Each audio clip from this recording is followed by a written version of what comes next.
السلام عليكم ورحمة الله وبركاته. الحمد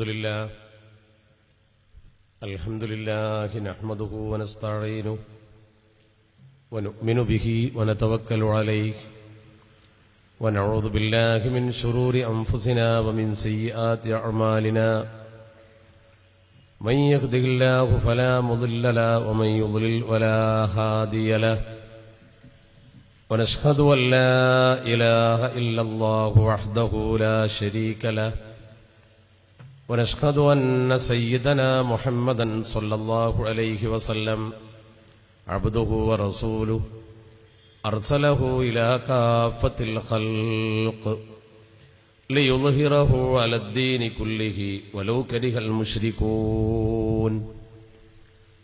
اللهم صل وسلم وبارك على رسولك سيدنا محمد وعلى آله وأصحابه أجمعين. أعوذ بالله من الشيطان الرجيم.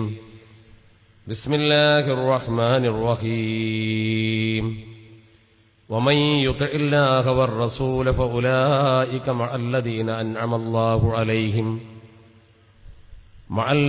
أنعم الله عليهم من النبيين والصديقين والشهداء والصالحين وحسن أولئك رفيقا. ذلك الفضل من الله وكفى به عليما. صدق الله مولانا العلي العظيم. قال رسول الله صلى الله عليه وسلم: فإنه من يعش منكم من بعدي فسيرى اختلافا كثيرا. സ്നേഹ ബഹുമാനമുള്ള നമ്മുടെ ഈ വേദിയിൽ ആസനസ്ഥരായ ഉസ്താദ്, ഇവിടെ പ്രാർത്ഥന നിർവഹിക്കേണ്ടിയിരുന്ന ആശംസാ പ്രഭാഷണം നിർവഹിച്ച ഇ കെ അബൂബക്കർ മുസ്ലിയാർ അവറുകളെ, നമ്മുടെ ഈ മഹത്തായ ചടങ്ങിൽ അധ്യക്ഷത അലങ്കരിച്ചുകൊണ്ടിരിക്കുന്ന ബഹുമാനപ്പെട്ട എം ചേക്കുട്ടി ഹാജി, സ്വാഗത പ്രഭാഷണം നിർവഹിച്ച ബഹുമാനന എം എ റൌഫ് ബാക്കവി, ഈ മഹത്തായ പരിപാടി ഉദ്ഘാടനം ചെയ്ത മുഹമ്മദ് അലി ദാരിമി, പ്രഭാഷണം നിർവഹിച്ച അൻസാർ മാഷ്, അതുപോലെ തന്നെ നമ്മുടെ വേദിയിലുള്ള റേഞ്ച് ജമിയത്തുൽ മുഅല്ലിമീന്റെ ഒട്ടനവധി നേതാക്കൾ, പേരെടുത്ത് പറയേണ്ട പ്രതിഭാസമ്പന്നരായ പ്രഗത്ഭരായ പണ്ഡിതന്മാർ വേദിയിലുണ്ട്. ഞാൻ സമയത്തിന്റെ പരിമിതി മനസ്സിലാക്കി നമ്മൾ ഉദ്ദേശിച്ചതിനേക്കാൾ സമയമായതുകൊണ്ട് നേരിട്ട് എന്റെ വിഷയത്തിലേക്ക് പ്രവേശിക്കുകയാണ്. ഈ പരിപാടി സംഘടിപ്പിച്ച റേഞ്ച് ജമിയത്തുൽ മുഅല്ലിമീന്റെ ബഹുമാന്യരായ ഭാരവാഹികളെ ആമുഖമായി ഞാൻ അഭിനന്ദിക്കുന്നു. ഈ ആദർശ സമ്മേളനത്തോട് സഹകരിക്കുകയും ഇതിന്റെ വിജയത്തിനു വേണ്ടി നിലകൊള്ളുകയും ചെയ്ത മുഴുവൻ ആളുകൾക്കും അല്ലാഹു സുബ്ഹാനഹു വ തആല അർഹതപ്പെട്ട പ്രതിഫലം രണ്ടു വീട്ടിലും നൽകുമാറാവട്ടെ. ഈ പരിപാടിക്ക് ആവശ്യമായ എല്ലാ സഹകരണങ്ങളും സഹായങ്ങളും ചെയ്തു കൊടുക്കുന്ന എല്ലാ ആളുകളും ഉദ്ദേശിക്കുന്നത് നമ്മുടെ ആദർശ പ്രബോധന പ്രവർത്തനമായതുകൊണ്ട് ഇതൊരു ദഅവത്തിന്റെ മജ്ലിസും കൂടിയാണ്. ഈ മഹത്തായ സഭയെ നോക്കിക്കാണേണ്ടത് ഇസ്ലാമിക ദഅവത്തിന്റെ ഒരു പ്രവർത്തനം എന്ന രീതിയിൽ മാത്രമാണ് ആമുഖമായി ഞാൻ സൂചിപ്പിക്കുകയാണ്. കേവലം സംഘടന വളർത്തുവാനോ പക്ഷപാതിത്വങ്ങൾ പറയുവാനോ അല്ലെങ്കിൽ ഏതെങ്കിലും വ്യക്തിഹത്യ നടത്തുവാനോ അല്ല നമ്മൾ ഉദ്ദേശിക്കുന്നത് എന്ന ചിന്തയോടുകൂടി ദൂരെ നിന്ന് വീക്ഷിക്കുന്നവരും എന്താണ് പറയുന്നത് എന്ന് ശ്രദ്ധിക്കുന്നവരുമൊക്കെ വൈരനിര്യാതന ബുദ്ധി മാറ്റിവെച്ചുകൊണ്ട് വസ്തുതയെ സമീപിക്കാൻ മനസ്സ് തുറക്കണമെന്ന അഭ്യർത്ഥനയോടുകൂടിയാണ് ഞാൻ എന്റെ വിഷയത്തിലേക്ക് കടന്നുവരുന്നത്.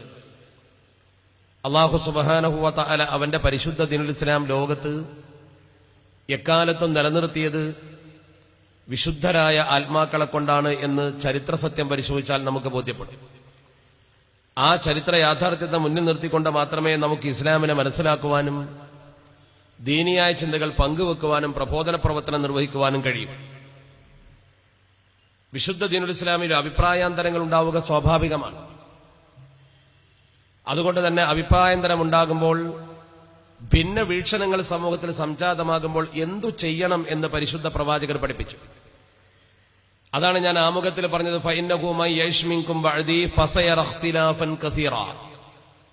നീണ്ട ഒരു ഹദീസിൽ അല്ലാഹുവിന്റെ പരിശുദ്ധ തിരുദൂതർ സമൂഹത്തെ ഉത്ബോധിപ്പിച്ചു, എന്റെ വിട പറയലിന് ശേഷം നിങ്ങൾ പിന്നീട് ഇവിടെ ജീവിക്കുമ്പോൾ നിങ്ങൾക്ക് വ്യത്യസ്തങ്ങളായ അഭിപ്രായങ്ങൾ കണ്ടുമുട്ടേണ്ടി വരും, ദീനിൽ അഭിപ്രായമുണ്ടാകും എന്ന് ഉറപ്പാണ്.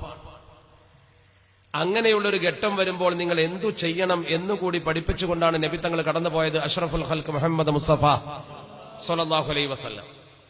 ആ സന്ദർഭത്തിൽ നിങ്ങൾ എന്തു ചെയ്യണമെന്ന് വിശദീകരിച്ചപ്പോൾ നബി തങ്ങൾ പറഞ്ഞ വാചകം ഫഅലൈക്കും ബിസുന്നതി വസുന്നത്തിൽ ഖുലഫാഇർ റാഷിദീനൽ മഹ്ദിയീൻ. ഇവിടെ 2-3 കാര്യങ്ങൾ ഈ പദത്തിൽ നമ്മൾ ശ്രദ്ധിക്കേണ്ടതുണ്ട്. നിങ്ങൾ എന്റെ ശേഷം ഈ സമൂഹത്തിൽ ജീവിക്കുമ്പോൾ അഭിപ്രായ വ്യത്യാസമുണ്ടാകുമ്പോൾ നിങ്ങൾ ഖുർആനിനെ മുറുകെ പിടിക്കണം എന്നല്ല നബി സല്ലല്ലാഹു അലൈഹി വസല്ലമ തങ്ങൾ പറഞ്ഞത്. എന്തുകൊണ്ട് ഖുർആനിനെ മുറുകെ പിടിക്കണം എന്ന് പറഞ്ഞില്ല? അത് പറയേണ്ട ആവശ്യമില്ല. വിശുദ്ധ ഖുർആനിൽ പ്രകടമായ അഭിപ്രായ വ്യത്യാസം ആർക്കും കൊണ്ടുവരിക സാധ്യമല്ല. അതുകൊണ്ട് തന്നെ നവീന ചിന്താഗതിക്കാർ നമ്മുടെ സമൂഹത്തിൽ ഖുർആനെ കുറിച്ചല്ല തർക്കിക്കുക, പല ഹദീസുകളെ കുറിച്ചുമാണ്. അതുകൊണ്ട് തന്നെ നബി തങ്ങൾ പറഞ്ഞു ഫഅലൈക്കും ബിസുന്നതി, എന്റെ സുന്നത്ത് നിങ്ങൾ മുറുകെ പിടിക്കണം. രണ്ടാമത്തെ ഒരു കാര്യം നമ്മളിവിടെ ശ്രദ്ധിക്കേണ്ടത്, എന്റെ സുന്നത്ത് മുറുകെ പിടിക്കണമെന്ന് പറഞ്ഞുകൊണ്ട് നബി തങ്ങൾ ചുരുക്കുകയല്ല ചെയ്തത്. എന്റെ സുന്നത്ത് മാത്രം നിങ്ങൾ മുറുകെ പിടിച്ചാൽ പോരാ, വസുന്നത്തിൽ ഖുലഫാഇ റാഷിദീനൽ മഹ്ദിയീൻ, സന്മാർഗദർശികളായ എന്റെ പ്രിയപ്പെട്ട സ്വഹാബത്തിന്റെ ചര്യവും നിങ്ങൾ മുറുകെ പിടിക്കണം. നബി തങ്ങളെ വാക്ക് പോലെ പുണ്യ സ്വഹാബത്തിന്റെ വാക്ക് നമ്മൾ കാണണം. അള്ളാഹുവിന്റെ പരിശുദ്ധ ഖുർആൻ പോലെ, തിരുസുന്നത്ത് പോലെ, പുണ്യ സ്വഹാബത്തിന്റെ ഏകോപനം പോലെ മുസ്ലിം ഉമ്മത്തിന്റെ പൂർവ്വഗാമികളെ അനുസരിക്കണമെന്നാണ് കൃത്യമായ ആ വചനത്തിലുള്ളത്. അതുതന്നെ പലതരത്തിലുള്ള തെറ്റിദ്ധാരണകൾക്കും ആരോപണങ്ങൾക്കും വിധേയമാകും. അതുകൊണ്ട് നിങ്ങൾ ഒട്ടും പേടിക്കേണ്ട. അള്ളൂ അലൈഹ തമസ്സകൂ ബിഹ, 2 പദം ഉപയോഗിച്ചു. തമസ്സകൂ ബിഹ, നിങ്ങളത് ശരിക്കും മുറുകെ പിടിക്കണം. പോരാ, അള്ളൂ അലൈഹ ബിൻ നവാജിദ്, അണപ്പല്ലുകൾ കൊണ്ട് കടിച്ചു പിടിക്കണം എന്നാണ് പറഞ്ഞത്. എതിർപ്പുകളുടെ രൂക്ഷതയാണ് ഈ പദപ്രയോഗം സൂചിപ്പിക്കുന്നത്. അത്രമാത്രം എതിർപ്പുകൾ അഹ്ലു സുന്നത്തി വൽ ജമാഅത്തിന്റെ വീക്ഷണത്തിന് ഉണ്ടാകും എന്ന് ഉറപ്പാണ്. ഈ അഭിപ്രായാന്തരങ്ങളെ കുറിച്ച് നമ്മളൊന്ന് നിഷ്പക്ഷ ബുദ്ധിയെ ചിന്തിച്ചു നോക്ക്. വിശുദ്ധ ദീനുൽ ഇസ്ലാം നമ്മുടെ കേരളത്തിലേക്ക് കടന്നു വരുന്നത് മാലിക് ബിൻ ദിനാർ റളിയല്ലാഹു തആല അൻഹുവിന്റെ കാലഘട്ടത്തിൽ ആണെന്ന് നമ്മൾ പലപ്പോഴും പറയുന്നുവെങ്കിൽ അതിന്റെ മുമ്പേ പരിശുദ്ധ ദീൻ ഇവിടെ എത്തിയിട്ടുണ്ട്. മാലിക് ബിൻ ദിനാർ തങ്ങളും സംഘവും കേരളത്തിൽ വരുന്നതിന്റെ മുമ്പ് തന്നെ ദീൻ ഇവിടെ എത്തിയിട്ടുണ്ട്. മുസ്ലിം സഞ്ചാരികൾ കടന്നു വന്നിട്ടുണ്ട്. ഇസ്ലാമിനെ കുറിച്ച് അറിയുന്ന ആളുകൾ ഇവിടെ ഉണ്ടായിട്ടുണ്ട്. വ്യാപകമല്ല. എന്നാൽ മാലിക് ബിൻ ദിനാർ റളിയല്ലാഹു തആല അൻഹു സംഘവും വന്നതോടുകൂടി ഇസ്ലാമിന്റെ പ്രവർത്തനം, അതുപോലെ പ്രബോധനം വ്യാപകമായി. അവര് വന്നുകൊണ്ട് ജനസമൂഹത്തിൽ ജനകീയ പ്രബോധനം നിർവഹിച്ചു. ഏതാണ്ട് 10ഓളം പള്ളികൾ നിർമ്മിക്കുകയും ആ പള്ളികളിൽ അവർ ഖാദിമാരെ നിയമിക്കുകയും ചെയ്തു. ഈ ഖാദിമാർ ജനസമൂഹത്തിന് വിശുദ്ധ ദീനുൽ ഇസ്ലാം എന്തെന്ന് പഠിപ്പിച്ചു കൊടുത്തു, പരിചയപ്പെടുത്തി കൊടുത്തു. നമ്മുടെ കേരളത്തിൽ അവരുടെ ചരിത്രം പരിശോധിക്കുമ്പോൾ നമുക്ക് കാണാൻ കഴിയും, നാം ഇപ്പോൾ സംസാരിക്കുന്നത് കൊയിലാണ്ടിക്കടുത്ത തിക്കോടിയിലല്ലേ, പയ്യോളി. ഇതിന്റെ തൊട്ടപ്പുറത്ത് നോക്കൂ, ചാലിയം എന്ന പ്രദേശം നമ്മുടെ ഈ ജില്ലയിലാണ്, കോഴിക്കോട്ടാണ്. ചാലിയത്ത് നിർമ്മിച്ച പള്ളി വളരെ പുരാതന പള്ളിയാണ്. അവിടെ പള്ളി നിർമ്മിക്കാൻ നേതൃത്വം കൊടുത്തത് ബഹുമാനപ്പെട്ട മാലിക് ഇബ്നു ഹബീബ് റളിയല്ലാഹു തആല അൻഹുവാണ്. ഞാൻ ഈ പറയുന്ന വസ്തുത നിങ്ങൾക്ക് തൃപ്തിയായി മനസ്സിലാക്കണം. മാലിക് ഇബ്നു ഹബീബ് റളിയല്ലാഹു തആല അൻഹു പള്ളി നിർമ്മിച്ച് പള്ളിയിൽ അദ്ദേഹം ഖാദിയായി നിയമിച്ചത് തന്റെ പൗത്രനായ, അദ്ദേഹത്തിന്റെ പ്രിയപ്പെട്ട പൗത്രൻ സൈനുദ്ദീൻ ഇബ്നു മദനി എന്ന് പറയുന്ന മഹാനെയാണ്. മുഹമ്മദ് ഇബ്നു മാലിക് ഇബ്നു മദനി എന്നും ചരിത്ര പുസ്തകത്തിൽ കാണും, രണ്ടും ഒന്ന് തന്നെയാണ്. തന്റെ പൗത്രനെ, തന്റെ പേരക്കുട്ടിയെ ഖാദിയാക്കി വെച്ചു. അദ്ദേഹമാണ് കോഴിക്കോട് ഖാദി പരമ്പരയുടെ തലപ്പത്ത് ആദ്യമായി കോഴിക്കോട്ട് ഒരു ഖാദിയെ നമ്മൾ കാണുന്നത്. ആ ഖാദി പരമ്പരയിലൂടെ കോഴിക്കോട്ട് ദീൻ നിലനിന്നു എന്നത് ചരിത്രമാണ്. ആ ഖാദി പരമ്പരയിൽ കോഴിക്കോട്ട് പ്രോജ്വലരായ ഖാദിമാർ വന്നിട്ടുണ്ട്. മൊഹീദ്ദീൻമാരുടെ കർത്താവായ ഖാദി മുഹമ്മദ് ബിൻ അബ്ദുൽ അസീസ് അതിൽപ്പെട്ട വലിയൊരു മഹാനാണ്. കിൽസിന്റെ അകത്ത് അബൂബക്കർ കുഞ്ഞിഖാദി തത്തുല്യനായ പ്രഗൽഭനായ ഒരു ഖാദിയാണ്. ഫഖറുദ്ദീൻ റമദാനി ഷാലിയാത്തി തങ്ങൾ വളരെ പ്രധാനപ്പെട്ട ഒരു ഖാദിയാണ്. ഈ ഫഖറുദ്ദീൻ റമദാൻ ഷാലിയാത്തി തങ്ങൾ കോഴിക്കോട്ട് ദർസ് നടത്തുമ്പോഴാണ് ഒന്നാമത്തെ മഖ്ദൂം കിതാബ് ഓതി പഠിക്കാൻ അവിടെ വരുന്നത്. ആ മഖ്ദൂം അവിടുന്ന് പഠിച്ചിട്ടാണ് പിന്നെ വിദേശത്ത് പോയത്. അദ്ദേഹമാണ് അൽ അസ്ഹറിൽ ആദ്യമായി മലയാളക്കരയിൽ നിന്ന് പോയി ബിരുദമെടുത്ത് വന്ന മഹാപണ്ഡിതൻ. അദ്ദേഹമാണ് കേരളത്തിൽ ആദ്യമായി വിപുലമായ ഒരു ദർസ് സമ്പ്രദായം പൊന്നാനിയിൽ ആരംഭിച്ചത്. അവിടെ നിന്ന് വിളക്കത്തിരുത്തി സനത് കൊടുത്തുകൊണ്ടാണ് ഇക്കണ്ട പണ്ഡിതന്മാരെ മുഴുവൻ വാർത്തെടുക്കുന്ന പ്രക്രിയക്ക് തുടക്കം കുറിച്ചത്. ഇവിടെ ഈ ദീൻ പ്രചരിച്ചത് ഈ പണ്ഡിതന്മാരുടെ സേവന പ്രവർത്തനം കൊണ്ടാണ് എന്നതിൽ തർക്കമില്ലല്ലോ. ഈ പണ്ഡിതന്മാർ ദീൻ പഠിച്ചത് അവരുടെ ഗുരുവഴി പൊന്നാനി മഖ്ദൂമിൽ നിന്ന്, മഖ്ദൂമും ദീൻ പഠിച്ചത് കോഴിക്കോട്ടെ കാദിയിൽ നിന്ന്. ആ കാദിമാരെ തലപ്പത്ത് സൈനുദ്ദീൻ മദനി തങ്ങൾ, അദ്ദേഹം കടന്നു വന്നതോ അള്ളാഹുവിന്റെ പരിശുദ്ധ ഹബീബിന്റെ കയ്യിൽ നിന്ന് ദീൻ കൊണ്ടുവന്ന വഴിക്ക് അഷ്റഫുൽ ഖൽഖ് മുഹമ്മദ് മുസ്തഫ എന്ന് പറഞ്ഞാൽ നമ്മുടെ കയ്യിലുള്ള ദീനിന്റെ വന്ന വഴിയാണ് ഞാൻ സൂചിപ്പിച്ചതിന്റെ പാരമ്പര്യം കൃത്യമായി മനസ്സിലാക്കണം. ഈ പള്ളിയും പള്ളി ദർശനം കേരളത്തിന് ചൈതന്യം കൊടുത്തു എന്നത് ഇസ്ലാമിന്റെ ചരിത്രം രേഖപ്പെടുത്തി വെച്ചവരൊക്കെ പറഞ്ഞിട്ടുണ്ട്. അതിൽപ്പെട്ട പ്രധാനപ്പെട്ട ഒന്നാണ് ഈ കേരളത്തിൽ 14-ാം നൂറ്റാണ്ടിന്റെ ആരംഭത്തിൽ ചില ചരിത്രകാരന്മാരുടെ അഭിപ്രായമനുസരിച്ച് 6 തവണ സന്ദർശിച്ച ഇബ്നു ബത്തൂത്തയുടെ കടന്നുവരും. ഇബ്നു ബത്തൂത്ത ഇവിടെ ദർസ് കണ്ടു എന്ന് പറയുന്നു, ദർസിലെ കുട്ടികൾക്കൊപ്പം ഭക്ഷണം കഴിച്ചു എന്ന് പറയുന്നു. മാടായി പള്ളിയിലെ മംഗലാപുരത്തെ ദർസിനെ കുറിച്ച് അദ്ദേഹം പറയുന്നു. AD 1343 അദ്ദേഹത്തിന്റെ കടന്നുവരവ്. അദ്ദേഹത്തെ സംബന്ധിച്ചിടത്തോളം അദ്ദേഹം പല ഗ്രന്ഥങ്ങളും എഴുതി. അതിൽപ്പെട്ട പ്രധാനപ്പെട്ട ഒരു ഗ്രന്ഥമാണ് അദ്ദേഹത്തിന്റെ റിഹ്ല. അതുപോലെ തന്നെ തുഹ്ഫത്തുൻ നുള്ളാർ ഫി ഖറായിബിൽ അംസാരി വ അജായിബിൽ അസ്ഫാർ. ഈ ഗ്രന്ഥങ്ങളിലൊക്കെ ശരിക്കും ദർസുകളെ കുറിച്ചും ഈ കടന്നുവരവിന്റെ അത്ഭുതങ്ങളെ കുറിച്ചും ഒക്കെ വിശദീകരിക്കുന്നുണ്ട്. മൊറോക്കോയിൽ നിന്നും കടന്നു വന്ന അദ്ദേഹം ഇന്ന് മൊറോക്കോയിലെ തൊഞ്ച എന്ന സ്ഥലത്താണ് അന്ത്യവിശ്രമം കൊള്ളുന്നത്. ഇബ്നു ബത്തൂത്ത ഹിജറ വർഷം 779 അദ്ദേഹം മരണപ്പെട്ടത് എന്ന് ചരിത്രം രേഖപ്പെടുത്തുന്നുണ്ട്. ഇദ്ദേഹം രേഖപ്പെടുത്തിയതനുസരിച്ചുകൊണ്ട് ഈ പള്ളി ദർസുകളാണ് ശരിക്കും നമ്മുടെ സമൂഹത്തിൽ ഇസ്ലാമിക ചൈതന്യത്തിന്റെ അടിത്തറയായി പ്രവർത്തിച്ചത്. മഖ്ദൂമിങ്ങളെ പള്ളി ദർസിനെ പഠിച്ച ആളുകളാണ് ദീൻ ഇവിടെ പ്രചരിപ്പിച്ചത്. ആ ദീനി പ്രചരണം, പ്രബോധനം, പ്രസരണം അത് ചരിത്രത്തിൽ അതിപ്രധാനമാണ്. ഒരു കവി എഴുതിയതുപോലെ ദീനിന്റെ ശരിയായ അടിത്തറ പള്ളി ദർസിലാണ്. അസാസു ഇൽമി ദീനി ദർസുൽ മസ്ജിദി മിൻഹു തഖദ്ദുമു വന്നമാ വതമാമു. അസാസു ഇൽമി ദീനി ദർസുൽ മസ്ജിദി എന്ന പള്ളിയിലെ ദർസാണ് പരിശുദ്ധ ദീനുൽ ഇസ്ലാമിന്റെ അസാസ്. മിൻഹു തഖദ്ദുമു, അതുകൊണ്ടാണ് നമുക്ക് പുരോഗതി കൈവന്നത്. വന്നമാ, വളർച്ചയും, വതമാമു, പരിപൂർണതയും. അത് എവിടുന്ന് വന്നതാ? അത് കടന്നു വന്ന വരവ് പരിശോധിച്ചാൽ നമുക്ക് കാണാൻ കഴിയും. ഫീഹി ഇത്തിബാഉ സ്വഹ്ബി അഹ്ലി സുഫത്തി വതിബാഉ മഖ്ദൂമീനഹും അഅ്ലാമു. മഖ്ദൂമി പാരമ്പര്യമാണ്, അതിന്റെയും അപ്പുറത്ത് പോയ സുഫത്തിന്റെ അഹ്ലുകാരുടെ പാരമ്പര്യമാണ്. ആ പാരമ്പര്യത്തിന് നാന്ദി കുറിച്ചത് അഷ്റഫുൽ ഖൽഖ് മുഹമ്മദ് മുസ്തഫ. അപ്പൊ റസൂൽ എങ്ങനെ ദീൻ പഠിപ്പിച്ചു കൊടുത്തത്? അതുപോലെ ദീൻ പഠിപ്പിച്ചു കൊടുത്ത പാരമ്പര്യമാണ് ഇവിടെ ഉള്ളത്.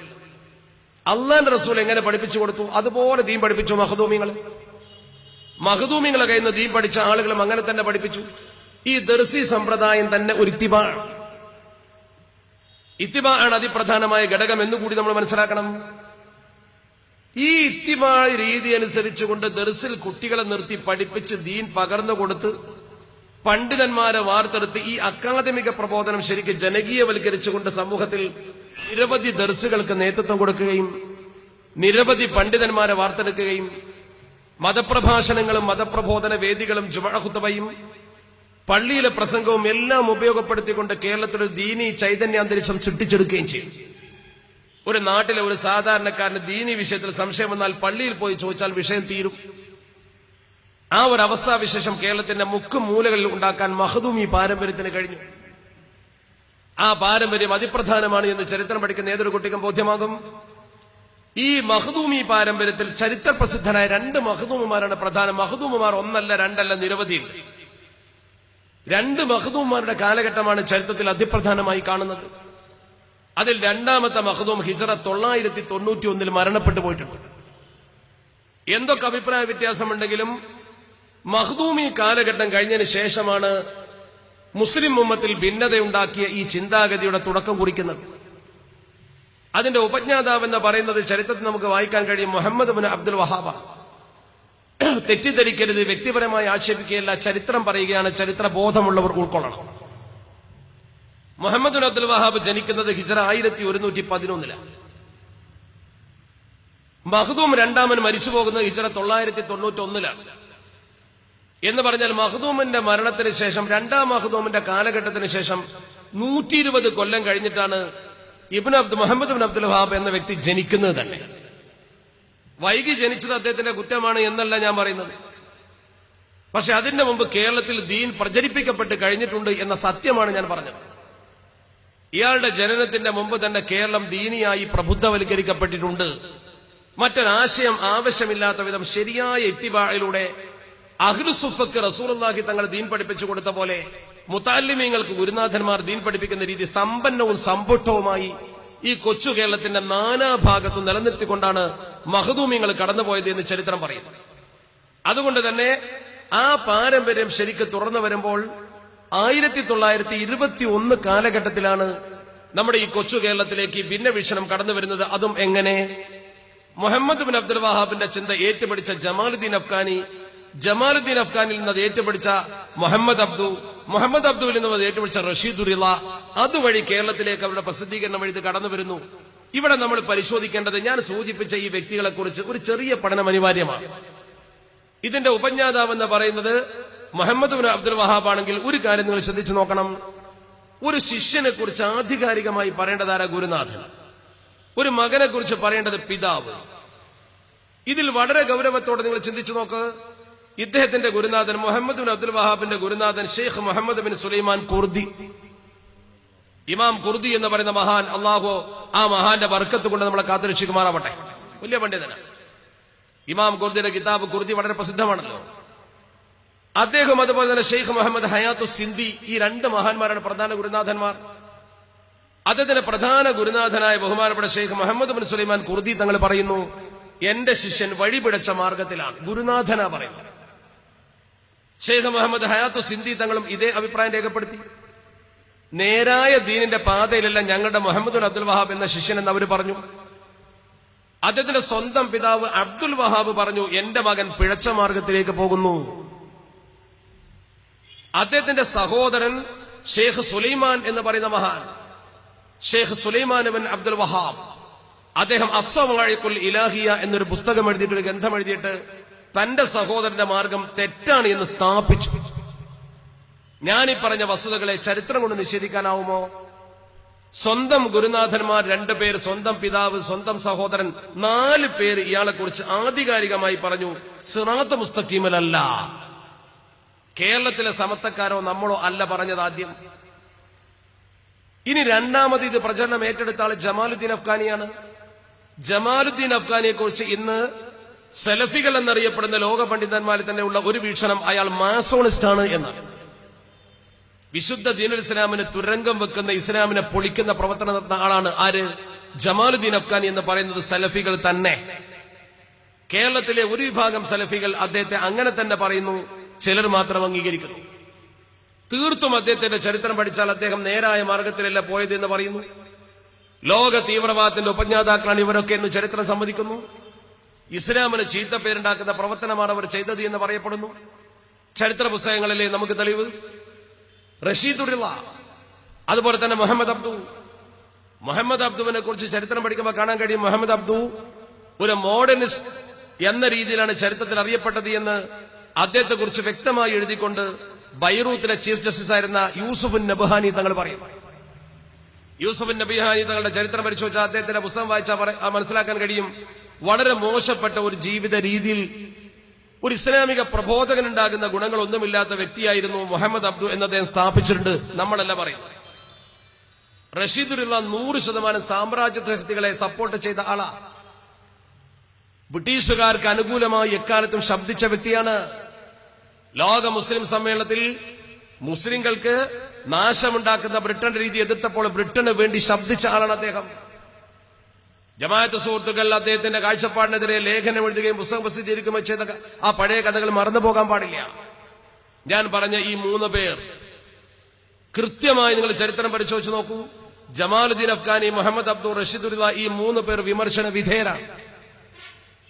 സ്വന്തം ഗുരുവിനാലും സ്വന്തം പിതാവിനാലും സഹോദരനാലും വിമർശിക്കപ്പെട്ട ആളുടെ ചിന്തയാണ് അവർക്ക് ഊർജം പകർന്നത്. എന്നാൽ മഖ്ദൂമി ചരിത്രം പരിശോധിച്ച് നോക്കൂ. ഒന്നാമത്തെ മഖ്ദൂമാരാ? ഷെയ്ഖ് സക്കരിയ അൽ അൻസാരി തങ്ങളുടെ ശിഷ്യൻ. രണ്ടാമത്തെ മഖ്ദൂമാരാ? ഇബ്നു ഹജർ അൽ ഹൈതമി തങ്ങളുടെ ശിഷ്യൻ. ഈ 2 മഹാത്മാക്കളുടെ ശിഷ്യന്മാരായ 2 പ്രോജ്വലരായ മഹത്തുക്കൾ ആ മഹാന്മാർ പഠിപ്പിച്ച ദീൻ കേരളത്തിലെ മുസ്ലിങ്ങൾക്ക് പകർന്നു തന്നു എന്നത് ശരിയല്ലേ? എന്ത് തന്നെ വന്നാലും സക്കരിയ അൽ അൻസാരി തങ്ങളുടെ ശിഷ്യനായ 1-ാം മഖ്ദൂമിന്റെ ഇബ്നു ഹജർ ഹൈതമി തങ്ങളുടെ ശിഷ്യനായ രണ്ടാം മഖ്ദൂമിന്റെ ജീവിതത്തിൽ ദീനിന് നിരക്കാത്ത എന്തെങ്കിലും ഒരു പുഴുക്കുത്ത് നിങ്ങൾ പറയുമോ? ആരെങ്കിലും അവരെ കുറിച്ചൊരു മോശം അഭിപ്രായം രേഖപ്പെടുത്തിയത് കാണിച്ചു തരുമോ? ഞാൻ നേരത്തെ പറഞ്ഞ 4 പേരെ കുറിച്ചും രേഖപ്പെടുത്തിയത് കൃത്യം കാണിക്കാൻ കഴിയും. എന്താ ഈ മഖ്ദൂമികളെ കുറിച്ച് ആർക്കും ഒന്നും മോശപ്പെട്ട രീതി രേഖപ്പെടുത്താൻ ഉണ്ടായില്ല. അവരുടെ ജീവിതത്തിൽ അതില്ല. അത്രയും പവിത്രമായ ദീൻ പ്രചരിപ്പിച്ച മഹത്തുക്കളെ തള്ളിക്കളഞ്ഞിട്ട് പിന്നെ എന്തിനാ 921 ഈ മാറ്റം? അവിടെയാണ് നമ്മൾ ചിന്തിക്കേണ്ടത്. ഈ പുതുചിന്താഗതി കടന്നു വരുമ്പോൾ നമ്മുടെ ആളുകൾ ഈ പുതുചിന്താഗതിയിലേക്ക് ആകൃതരാകും. അതുകൊണ്ടാണ് നബി സല്ലല്ലാഹു അലൈഹി വസല്ലമ തങ്ങൾ പഠിപ്പിച്ചത് ഫഅലൈക്കും ബിസുന്നതി വസുന്നതിൽ ഖുലഫാഇർ റാഷിദീനൽ മഹ്ദിയീൻ.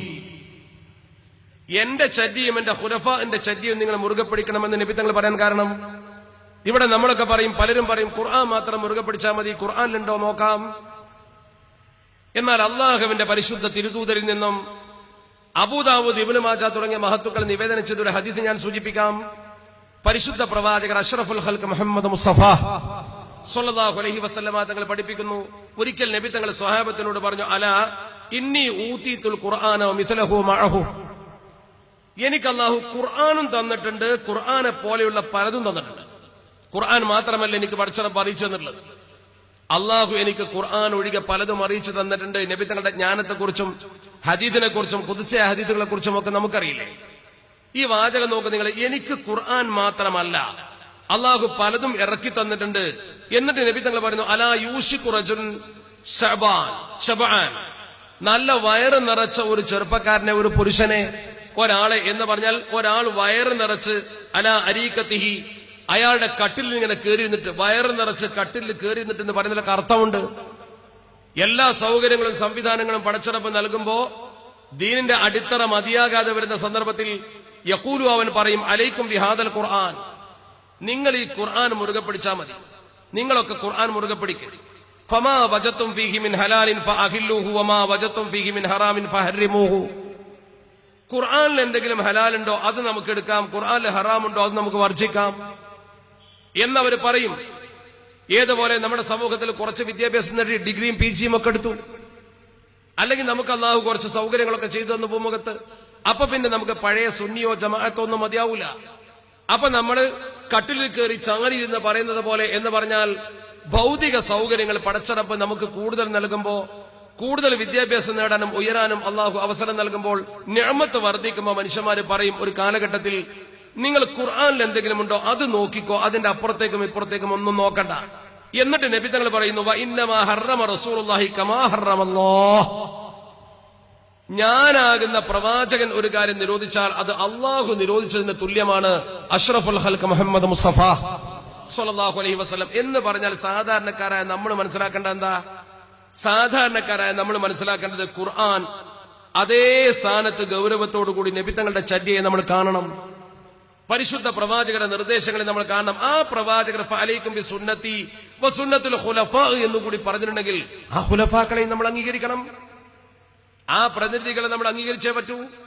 മറ്റൊരിക്കൽ റസൂലുള്ളാഹി സ്വല്ലല്ലാഹു അലൈഹി വസല്ലമ തങ്ങൾ പറഞ്ഞു, ലാ ഉൽഫിയന്ന അഹദുക്കും, ഞാൻ ഒരിക്കലും കണ്ടുമുട്ടാതിരിക്കട്ടെ, ഞാൻ ഒരിക്കലും അറിയാതിരിക്കട്ടെ, കേൾക്കാതിരിക്കട്ടെ, കാണാതിരിക്കട്ടെ. എന്ത്? മുത്തഖിയൻ അലാ അരീഖതിഹി യഅതീഹിൽ അംർ, ഒരുത്തൻ തന്റെ കട്ടിലിൽ അതുപോലെ തന്നെ തന്റെ സോഫയിൽ ഇങ്ങനെ ചാരി ഇരുന്നിട്ട്, യഅതീഹിൽ അംറു മിൻ അംരി മിമ്മാ അമർതു ബിഹി, ഞാൻ എന്തെങ്കിലും ഒരു കാര്യം കൽപ്പിച്ചു എന്ന് അവൻ അറിഞ്ഞാൽ, അതുപോലെ തന്നെ അവൻ അഹൈതു അൻഹു, ഞാൻ എന്തെങ്കിലും ഒന്ന് നിരോധിച്ചു എന്ന് അവൻ അറിഞ്ഞാൽ, ഫയഖൂലു, അവൻ പറയും, ലാ അദ്രി, എനിക്കതൊന്നും അറിയില്ല, ഹദീസിൽ എങ്ങനെ ഉണ്ടോ ഇല്ലെന്നൊന്നും ഞാൻ നോക്കിയിട്ടില്ല. അതേ സമയത്ത് മാ വജദ്നാഹു ഫീ കിതാബില്ലാഹി ഇത്തബഅനാഹു, ഖുർആനിലുണ്ടോ എന്നാൽ നമുക്ക് പിൻപറ്റാമായിരുന്നു, വേറൊന്നും നമ്മളറിയില്ല, ഖുർആനിലുണ്ടോ എന്നാൽ നമുക്ക് പിൻപറ്റാമായിരുന്നു എന്ന് പറയുന്ന ഒരു സമൂഹത്തെ ഒരിക്കലും ഞാൻ കാണാതിരിക്കട്ടെ. അഷ്റഫുൽ ഖൽഖ് മുഹമ്മദ് മുസ്തഫ സ്വല്ലല്ലാഹു അലൈഹി വസല്ലം ഒരിക്കലും അങ്ങനെ പറഞ്ഞുകൂടാ, അങ്ങനെ ഒരിക്കലും നമ്മൾ പറയാൻ പാടില്ല. ഈ നബിത്തങ്ങൾ എന്റെ വചനത്തെ നിങ്ങൾ ഇவ்விதം കണക്കാക്കണമെന്ന് പറഞ്ഞിട്ട് പരിഗണിക്കണമെന്ന് പഠിപ്പിച്ചിട്ട് നബിത്തങ്ങൾ പറഞ്ഞ വാക്കാണ് അസ്ഹാബി കന്നുജൂം ഫബി അയ്യിഹി മുഖ്തദൈതും ഇഹ്തദൈതും, എന്റെ സ്വഹാബത്ത് നക്ഷത്രങ്ങൾക്ക് തുല്യരാ. ആ പദത്തിൽ തന്നെ പ്രയോഗത്തിൽ അർത്ഥമുണ്ട്.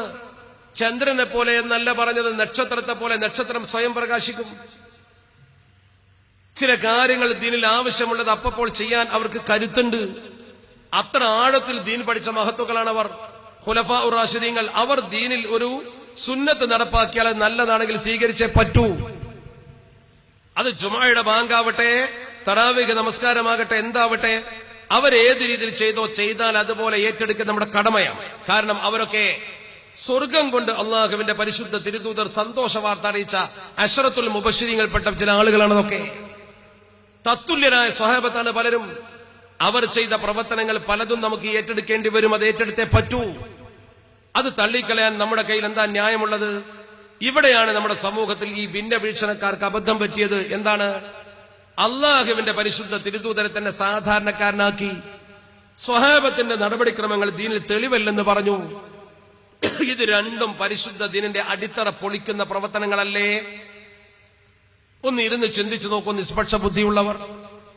അള്ളാഹുവിന്റെ തിരുദൂതരെ സാധാരണക്കാരനാക്കുന്നതോടുകൂടി ദീനിന്റെ മജ്ജ പോയില്ലേ? സ്വഹാബത്ത് നക്ഷത്ര തുല്യരാണെന്ന് നബിതങ്ങൾ.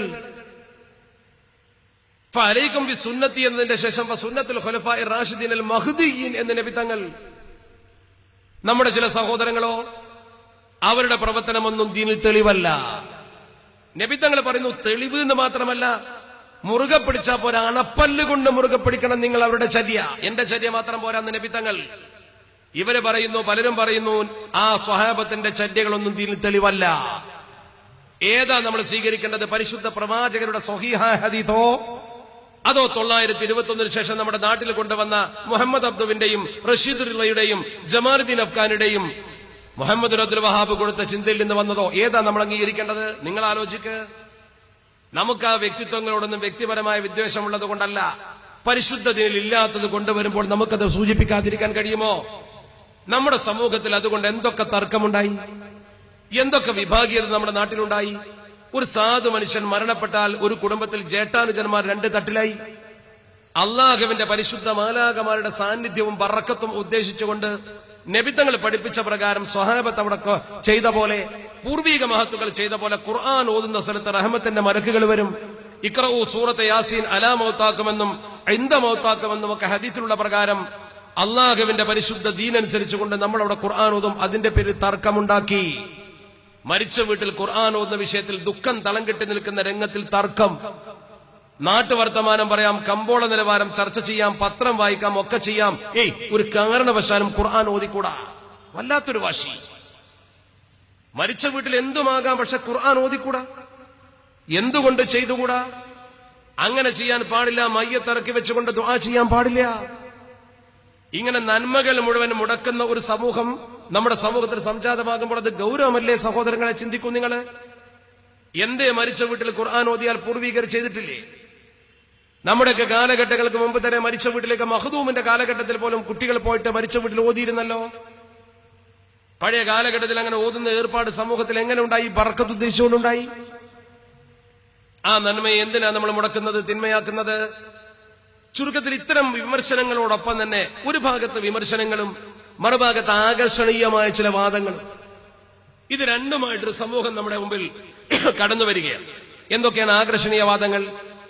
ദീനിനെ കുറിച്ച് അല്പജ്ഞാനം മാത്രമുള്ള, പ്രാഥമിക മദ്രസ വിവരം മാത്രമുള്ള നമ്മുടെ ചെറുപ്പക്കാരെ ആകർഷിക്കത്തക്ക വിധത്തിലുള്ള ചില ചോദ്യങ്ങൾ. ഉദാഹരണം, പ്രധാനമായി പറയുന്ന പ്രധാനപ്പെട്ട ഈ തർക്കമാണേ സമൂഹത്തെ തകർത്തത്. അള്ളാഹുവിന്റെ തിരുദൂതർ അഷ്റഫുൽ ഖൽഖ് മുത്ത മുഹമ്മദ് മുസ്തഫ സ്വല്ലല്ലാഹു അലൈഹി വസല്ലമ തങ്ങൾ കൃത്യമായി പറഞ്ഞിട്ടുണ്ട്, മാ ലല്ല ഖൗമുൻ ബഅദ ഹുദൻ.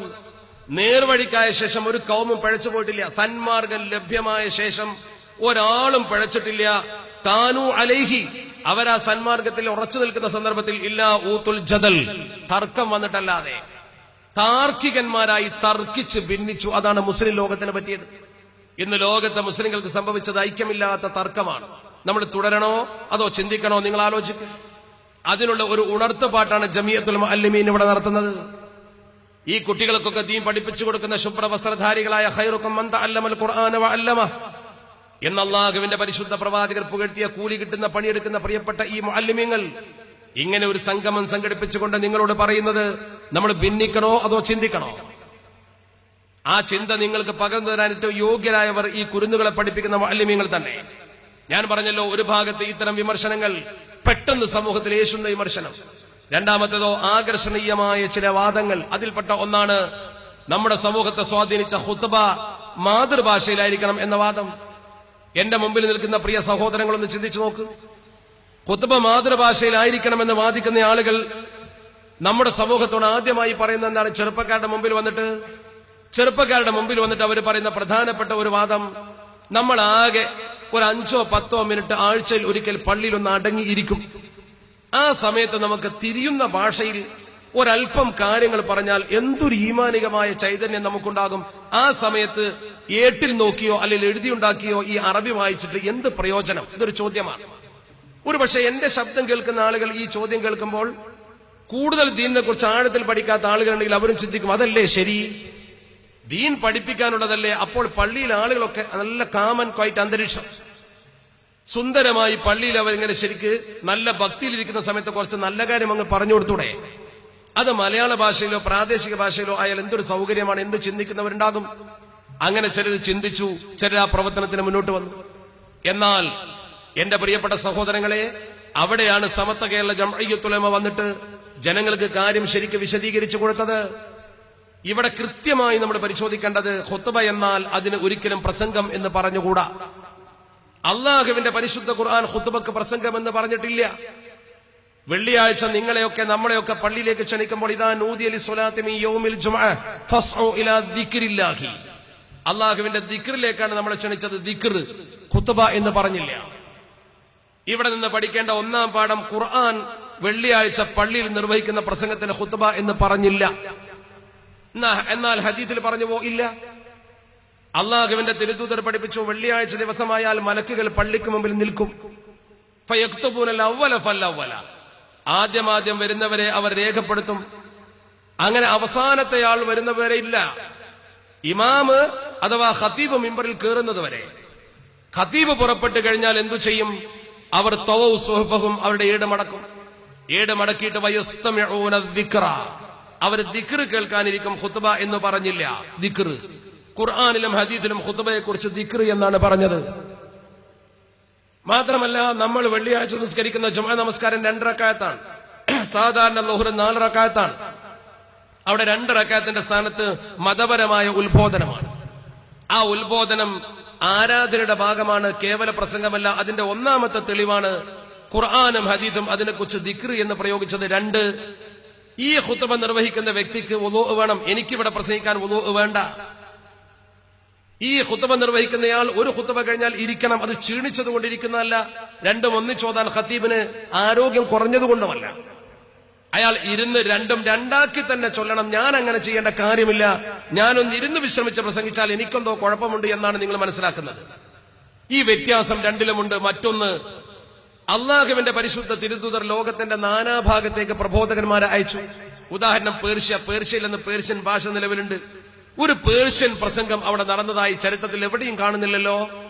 മാലിക് ബിൻ ദിനാറും സംഘവും കേരളത്തിൽ വന്ന് 10ഓളം പള്ളികൾ നിർമ്മിച്ചു.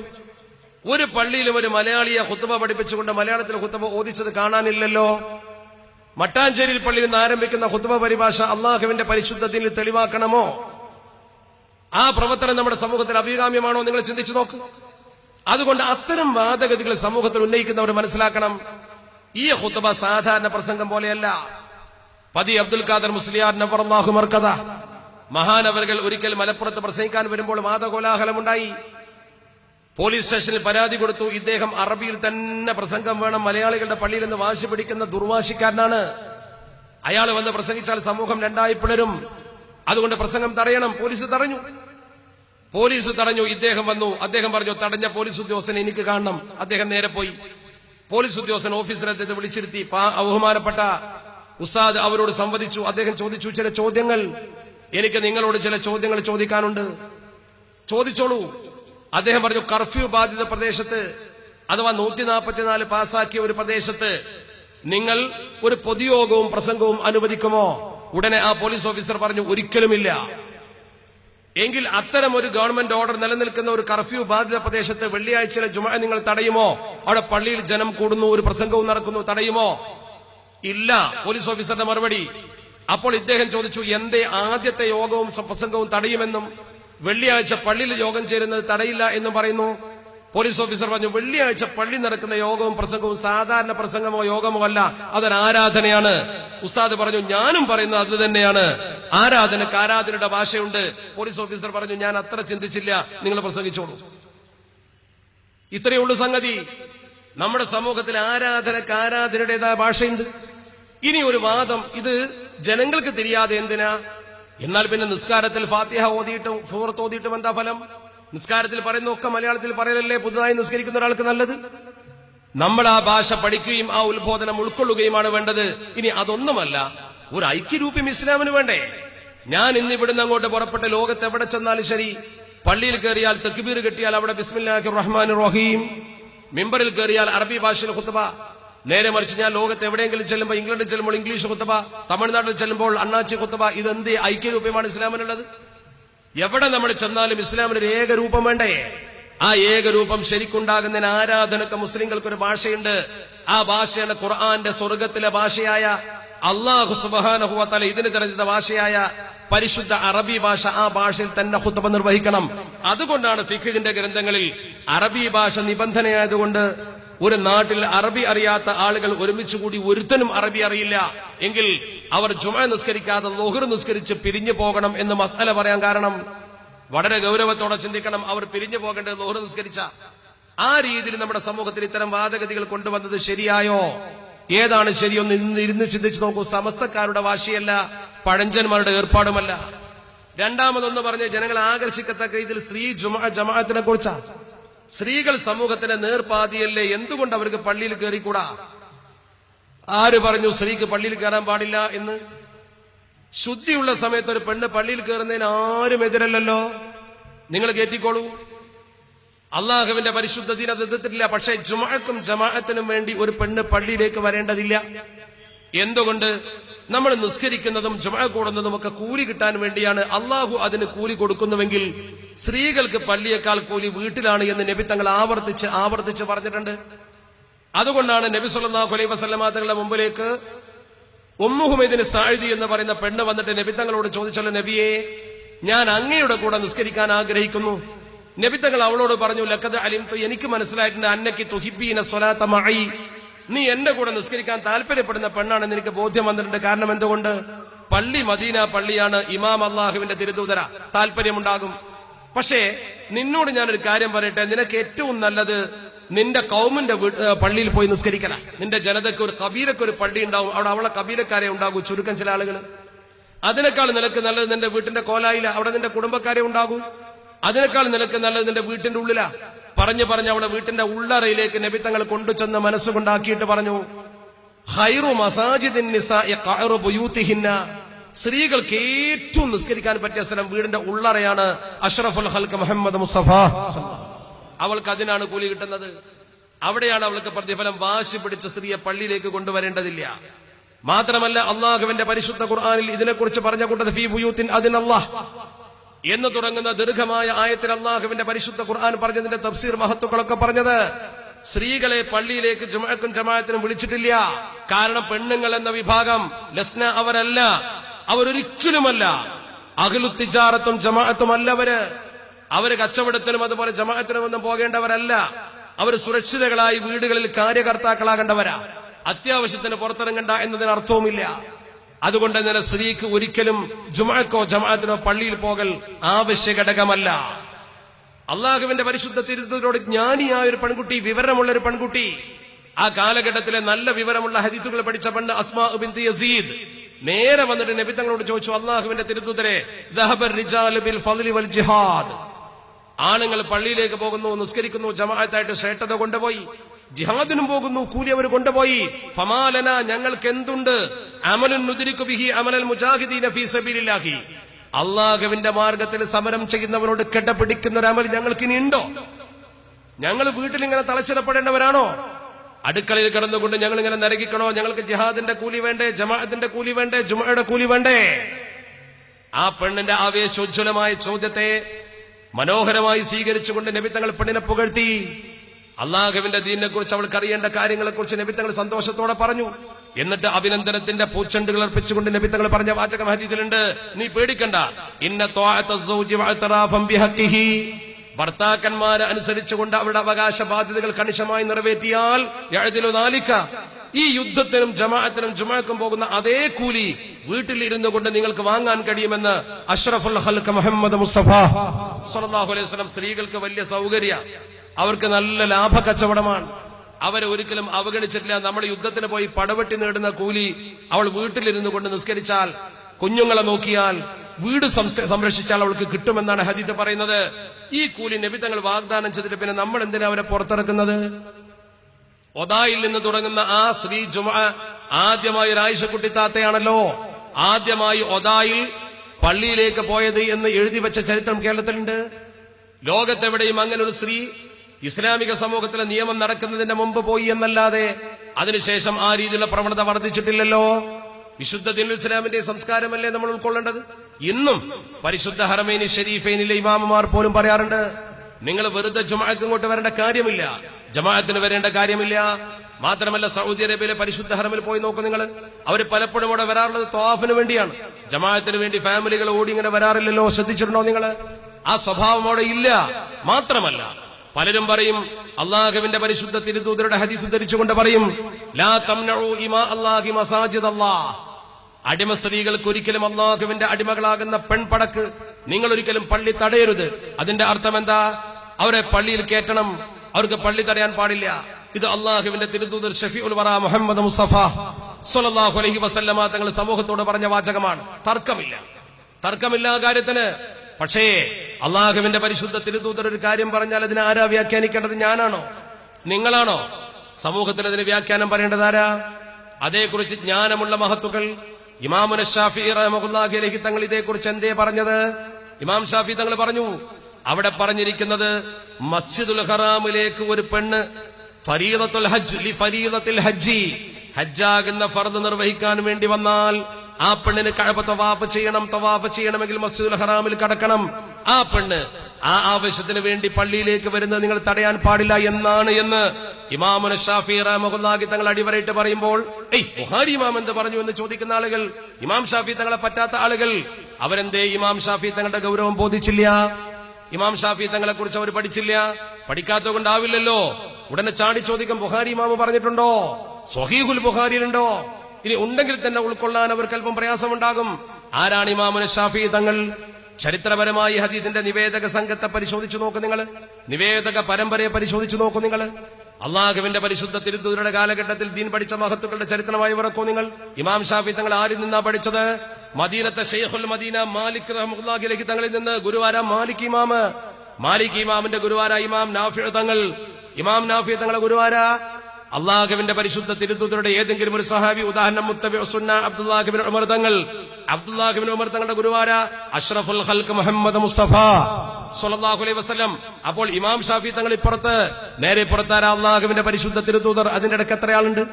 ഇമാം മാലിക് തങ്ങൾ, ഇമാം നാഫിഉ തങ്ങൾ. നോക്ക് നിങ്ങൾ, അള്ളാഹുവിന്റെ പരിശുദ്ധ തിരുദൂതർക്കിടയിൽ ഇമാം ഷാഫി തങ്ങൾ കാലെത്രയുണ്ട്? പഠിക്കൂ. എന്നാൽ 7 or 8 പരമ്പര കഴിയുമ്പോഴേ ബഹുമാനപ്പെട്ട സ്വഹീഹുൽ ബുഖാരിയുടെ ഉപജ്ഞാതാവായ ബഹുമാനപ്പെട്ട ഇമാം ബുഖാരി തങ്ങൾ വരുന്നുള്ളൂ. അപ്പോൾ ഇമാം ഷാഫി തങ്ങളുടെ ഒരു കാര്യം പറഞ്ഞു എന്ന് പറഞ്ഞാൽ പിന്നെ തർക്കിക്കണോ? പിന്നെ അതിന്റെ പേരിൽ ബഹളമുണ്ടാക്കണോ? മാലിക്കി ഇമാമിൽ നിന്ന് പഠിച്ച മഹാനല്ലേ അത്? ഇമാം നാഫി തങ്ങളുടെ ശിഷ്യനല്ലേ മാലിക്കി ഇമാം? ഒന്ന് ചിന്തിക്കും നിങ്ങൾ. ആ രീതിയിൽ ചിന്തിച്ചുകൊണ്ട് അടിസ്ഥാനം പഠിച്ചാൽ നമുക്ക് കാര്യം ബോധ്യപ്പെടില്ലേ? അവിടെയാണ് നമ്മൾ ചിന്തിക്കേണ്ടത്. എന്നിട്ട് പറയും, സ്ത്രീകളെ തളച്ചിടാൻ ശ്രമിച്ചു, സമത്തക്കാര് പ്രത്യേകിച്ച്. എഴുത്ത് പഠിക്കണ്ട, വായന പഠിക്കണ്ട എന്ന് പറഞ്ഞു.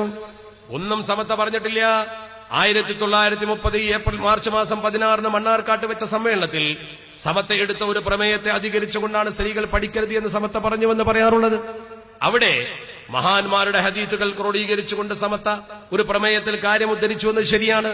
ആയിഷ റളിയല്ലാഹു തആല അൻഹയിൽ നിന്ന് ഹാക്കിം ഉദ്ധരിച്ച ഹദീസിൽ, ഹാക്കിം നിവേദനം ചെയ്ത ഹദീസിൽ, ബൈഹഖി സ്വഹീഹ് എന്ന് ഉദ്ധരിച്ച ഹദീസിൽ, സ്ത്രീകൾക്ക് നിങ്ങൾ സൂറത്തുൻ നൂർ പഠിപ്പിക്കണം, മാളികകളിൽ പാർപ്പിക്കരുത്, അവരെ നിങ്ങൾ നൂൽപ്പ് പഠിപ്പിക്കണമെന്നൊക്കെ പറയുന്ന ഹദീസുണ്ട്.